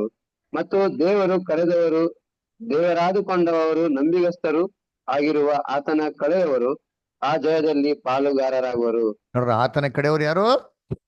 ಕರೆಯಲ್ಪಟ್ಟವರು, ಆದುಕೊಂಡವರು, ನಂಬಿಕಸ್ಥರು. ಬರೀ ಕರೆಯಲ್ಪಟ್ಟವರಾಗಿದ್ರೆ ಸಾಲಲ್ಲ ರೀ, ವಿಶ್ವಾಸಿಗಳಾಗಿದ್ರೆ ಸಾಲಲ್ಲ, ಆಯಲ್ಪಟ್ಟವರಾಗಿದ್ರೆ ಫಾಲೋವರ್ಸ್ ಆಗಿರ್ತೀರಿ ಅಂತ ಸಾಯಲ್ಲ. ಅಲ್ವರ ಎಲ್ಲಿವರೆಗೂ ಇರ್ಬೇಕು? ನಂಬಿಕಸ್ಥರಾಗಿರ್ಬೇಕು, ಮರಣದವರೆಗೂ ನಂಬಿಕಸ್ಥರು. ಅದೇ ನಿಜವಾದ ಸಭೆ, ಅದೇ ನಿಜವಾದ ಸ್ತ್ರೀಯ ಸಂತತಿ, ಅದೇ ನಿಜವಾದ ಕ್ರಿಸ್ತ ಯೇಸುವಿಗೆ ಒಂದು ದೇಹದ ಅಂಗಗಳು. ನನ್ನ ಕರ್ತನಲ್ಲಿ ಪ್ರೀತಿ ಸೋದರಗಳೇ, ಏನ್ರಿ, ದೇವರು ಈ ವಾಕ್ಯಗಳನ್ನ ಆಶೀರ್ವದಿಸ್ಲಿ. ಸಭೆಯದು ಇನ್ನೂ ಒಂದು 2-3 ಭಾಗಗಳಿದೆ, ಭಾಗಗಳನ್ನ ಮುಂದಿನ ವಾರದಲ್ಲಿ ಕವರ್ ಮಾಡೋಣ. ದೇವ್ರ ಈ ವಾಕ್ಯಗಳನ್ನ ಆಶೀರ್ವದಿಸ್ಲಿ. ಯಾರಿಗೇನೋ ಡೌಟ್ಸ್, ಏನೋ ಕ್ವಶನ್ಸ್ ಇತ್ತು ಅಂದ್ರೆ ಕೇಳಿ. ಯಾರು ಕೇಳೋದೇನೋ ಇದೆಯಾ? ಇದುವರೆಗೂ ಆಗಿರೋ ಪಾಠದಲ್ಲಿ ನಿಮ್ಗೆ ಯಾರನ್ನ ಡೌಟ್ಸ್ ಇದ್ರೆ, ಕ್ವಶನ್ಸ್ ಇದ್ರೆ ಕೇಳಿ. ಇಲ್ಲಾಂದ್ರೆ ಮುಂದಿನ ವಾರ ಇದೇ ತಿರ್ಗಾ ಇನ್ನೊಂದು ಸ್ವಲ್ಪ ಕಂಟಿನ್ಯೂಷನ್ ಇರ್ತಾರೆ, ಅದಾದ್ಮೇಲೆ ಕೂಡ ನೀವೇ ಮಾಡೋದು ಕೇಳ್ಬೋದು. ಯಾರಿಗೇನೋ ಡೌಟ್ಸ್ ಇದೆಯಾ, ಕ್ವಶನ್ಸ್ ಇದೆಯಾ? No pastor. Okay, thank you Janith ಅಷ್ಟರ್. ಗೌತಮ್ ಬ್ರದರ್ ಏನು ಪ್ರಶ್ನೆ ಇಲ್ಲ ಬ್ರದರ್. ಓಕೆ, ಬ್ರದರ್, ಒಂದು ಕ್ವಶನ್ ಇದೆ. ಇವಾಗ ಇದು ದೇವರ ರಾಜ್ಯದಲ್ಲಿ ಪರಲೋಕದ ರಕ್ಷಣೆ ಮತ್ತೆ ಭೂಲೋಕದ ರಕ್ಷಣೆಗಳು ಎರಡಿದೆ ಅಂತ ಹೇಳಿದ್ರಿ. ಅಂದ್ರೆ ಪ್ರತಿಯೊಬ್ಬರು ಸತ್ತವರೆಲ್ಲ ಒಂದ್ ಟೈಮಲ್ಲಿ ಎಲ್ಲರೂ ಎದ್ದು ಬರ್ತಾರೆ ಹಂಗಂತ. ಹಾಗಾದ್ರೆ ಈಗ ಈ ಸದ್ಯದ ಪ್ರಪಂಚದಲ್ಲಿ ಒಬ್ಬ ಕೊಲೆ ಮಾಡಿರ್ತಾನೆ, ಕ್ರೂರವಾಗಿ ತಲೆನೇ ಕಡ್ದಿರ್ತಾನೆ, ಇಂಥವ್ರಿಗೆಲ್ಲ ಹೆಂಗೆ ವಿಚಾರಣೆ ಹೆಂಗಾಗುತ್ತೆ? ಎಲ್ಲರೂ ಎದ್ದು ಬರೋದಾದ್ರೆ ದೇವ್ರ ಇದ್ರಲ್ಲಿ ಅವ್ರಿಗೆ ಯಾವ ತರ ದೇವ್ರು ಜಡ್ಜ್ಮೆಂಟ್ ಕೊಡ್ತಾರೆ ಅಂತ? Very good. ಎಲ್ಲರೂ ಹಂಗೆ ಇರ್ಬೋದಲ್ಲ? ಕರೆಕ್ಟ್, ಎಲ್ಲ ಇರ್ಬೋದಲ್ಲ. ನಾವೇ ಹೆಂಗಾರೆ ಒಳ್ಳೆಯವರಾಗಿರ್ಬೇಕು, ಕೆಟ್ಟವರಾಗಿ ಬಿಡಂಬಿಡು, 1000 ಸಲಿಗೆ ಗೊತ್ತಿಲ್ಲ ಪ್ರಶ್ನೆ ಇರ್ಬೋದು. Very good. ಅದರ ಬೈಬಲ್ ಅಲ್ಲಿ ಯಾಕೋಬನ ಪುಸ್ತಕದಲ್ಲಿ ಹೇಳ್ತಾರೆ, let us do evil that good May follow ಅಂತ ಹೇಳ್ತಾರೆ. ಆ ಥರ ನಾವು ಯಾವತ್ತೂ ಹೇಳ್ಬಾರ್ದು ಅಂತ ಹೇಳ್ತಾರೆ. ಏನಪ್ಪ ಅಂದರೆ ಏನ್ರಿ, ನ್ಯಾಯ ತೀರ್ಪು ಅಂತ ಒಂದು ಪಾಠ ಇದೆ. ಆ ನ್ಯಾಯ ತೀರ್ಪು ಅಂತ ಪಾಠ ನಾವು ತಿಳ್ಕೊಂಬಿಟ್ರೆ ನಮ್ಗೆ ಈ ಪ್ರಶ್ನೆಗೆ ಕ್ಲಿಯರ್ ಉತ್ತರ ಸಿಗ್ತದೆ. ಅದು ನೆಕ್ಸ್ಟ್ ಪಾಠನೇ ಅದು. ಅದೇನಂದ್ರೆ ಸಭೆಯ ಭಾಗ ಮುಗ್ದಿದ ತಕ್ಷಣ ಏನ್ರಿ, ನೆಕ್ಸ್ಟ್ ಬರೋಂಥ ಪಾಠಗಳಲ್ಲಿ ಅದೆಲ್ಲ ಕವರ್ ಆಗ್ತಾರೆ. ಇನ್ನೊಂದು ಮ್ಯಾಕ್ಸಿಮಮ್ 4-5 ವೀಕ್ಸಲ್ಲಿ ಕವರ್ ಆಗ್ಬಿಡ್ಬೋದು ಎಲ್ಲ. ದಯವಿಟ್ಟು ಎಲ್ಲರಿಗೂ ವೇಟ್ ಮಾಡಿ. ಅವಾಗ ಮನುಷ್ಯ ಮಾಡೋಂಥ ಪಾಪ ಕೃತ್ಯಗಳಿಗೆಲ್ಲ ಏನು ಶಿಕ್ಷೆ, ಏನು ದೇವ್ರ ತೀರ್ಪು ಕೊಡ್ತಾನೆ ಅವಾಗೆಲ್ಲ ನೋಡೋಣ. ಓಕೆನಾ? ಸರಿ ಬೇರೆ, ಸರಿ, ಥ್ಯಾಂಕ್ ಯು. ಸರಿ, ಬೇರೆ ಯಾರಿಗೂ ಏನೋ ಡೌಟ್ಸ್ ಇದೆಯಾ, ಕ್ವಶನ್ಸ್ ಇದೆಯಾ? Ramudu brother brother pastor no doubt. Okay, Saroja sister, Anand brother, okay, Joseph brother, ಏನಿಲ್ಲ brother, thank you. Okay, Vikram brother, ಇಲ್ಲ ಬ್ರದರ್, ಏನಿಲ್ಲ. Viswanathan brother, Vino brother, Vishalaksh sister, ಇಲ್ಲ ಬ್ರದರ್. ಹಲೋ ರಾಜ್. ಸಿಸ್ಟರ್ ಏನೋ ಪ್ರಶ್ನೆ ಇದೆಯಾ? ಓಕೆ, ಸರಿ, ಹಂಗಾರೆ ಮೀಟಿಂಗ್ ಎಂಡ್ ಮಾಡೋಣ. ನೆಕ್ಸ್ಟ್ ವೀಕು ದಯವಿಟ್ಟು ಎಲ್ಲರೂ ಸರಿಯಾಗಿ ಸಮಯಕ್ಕೆ ಸೇರ್ಬೇಕಾಗಲ್ಲ ಅಂತೀನಿ. ಕೊನೆಯದಾಗಿ ಒಂದು ಪ್ರಾರ್ಥನೆ ಮಾಡೋಣ, ಏನು ಮಾಡೋಣ, ಮುಕ್ತಾಯ ಮಾಡೋಣ. ಇದನ್ನ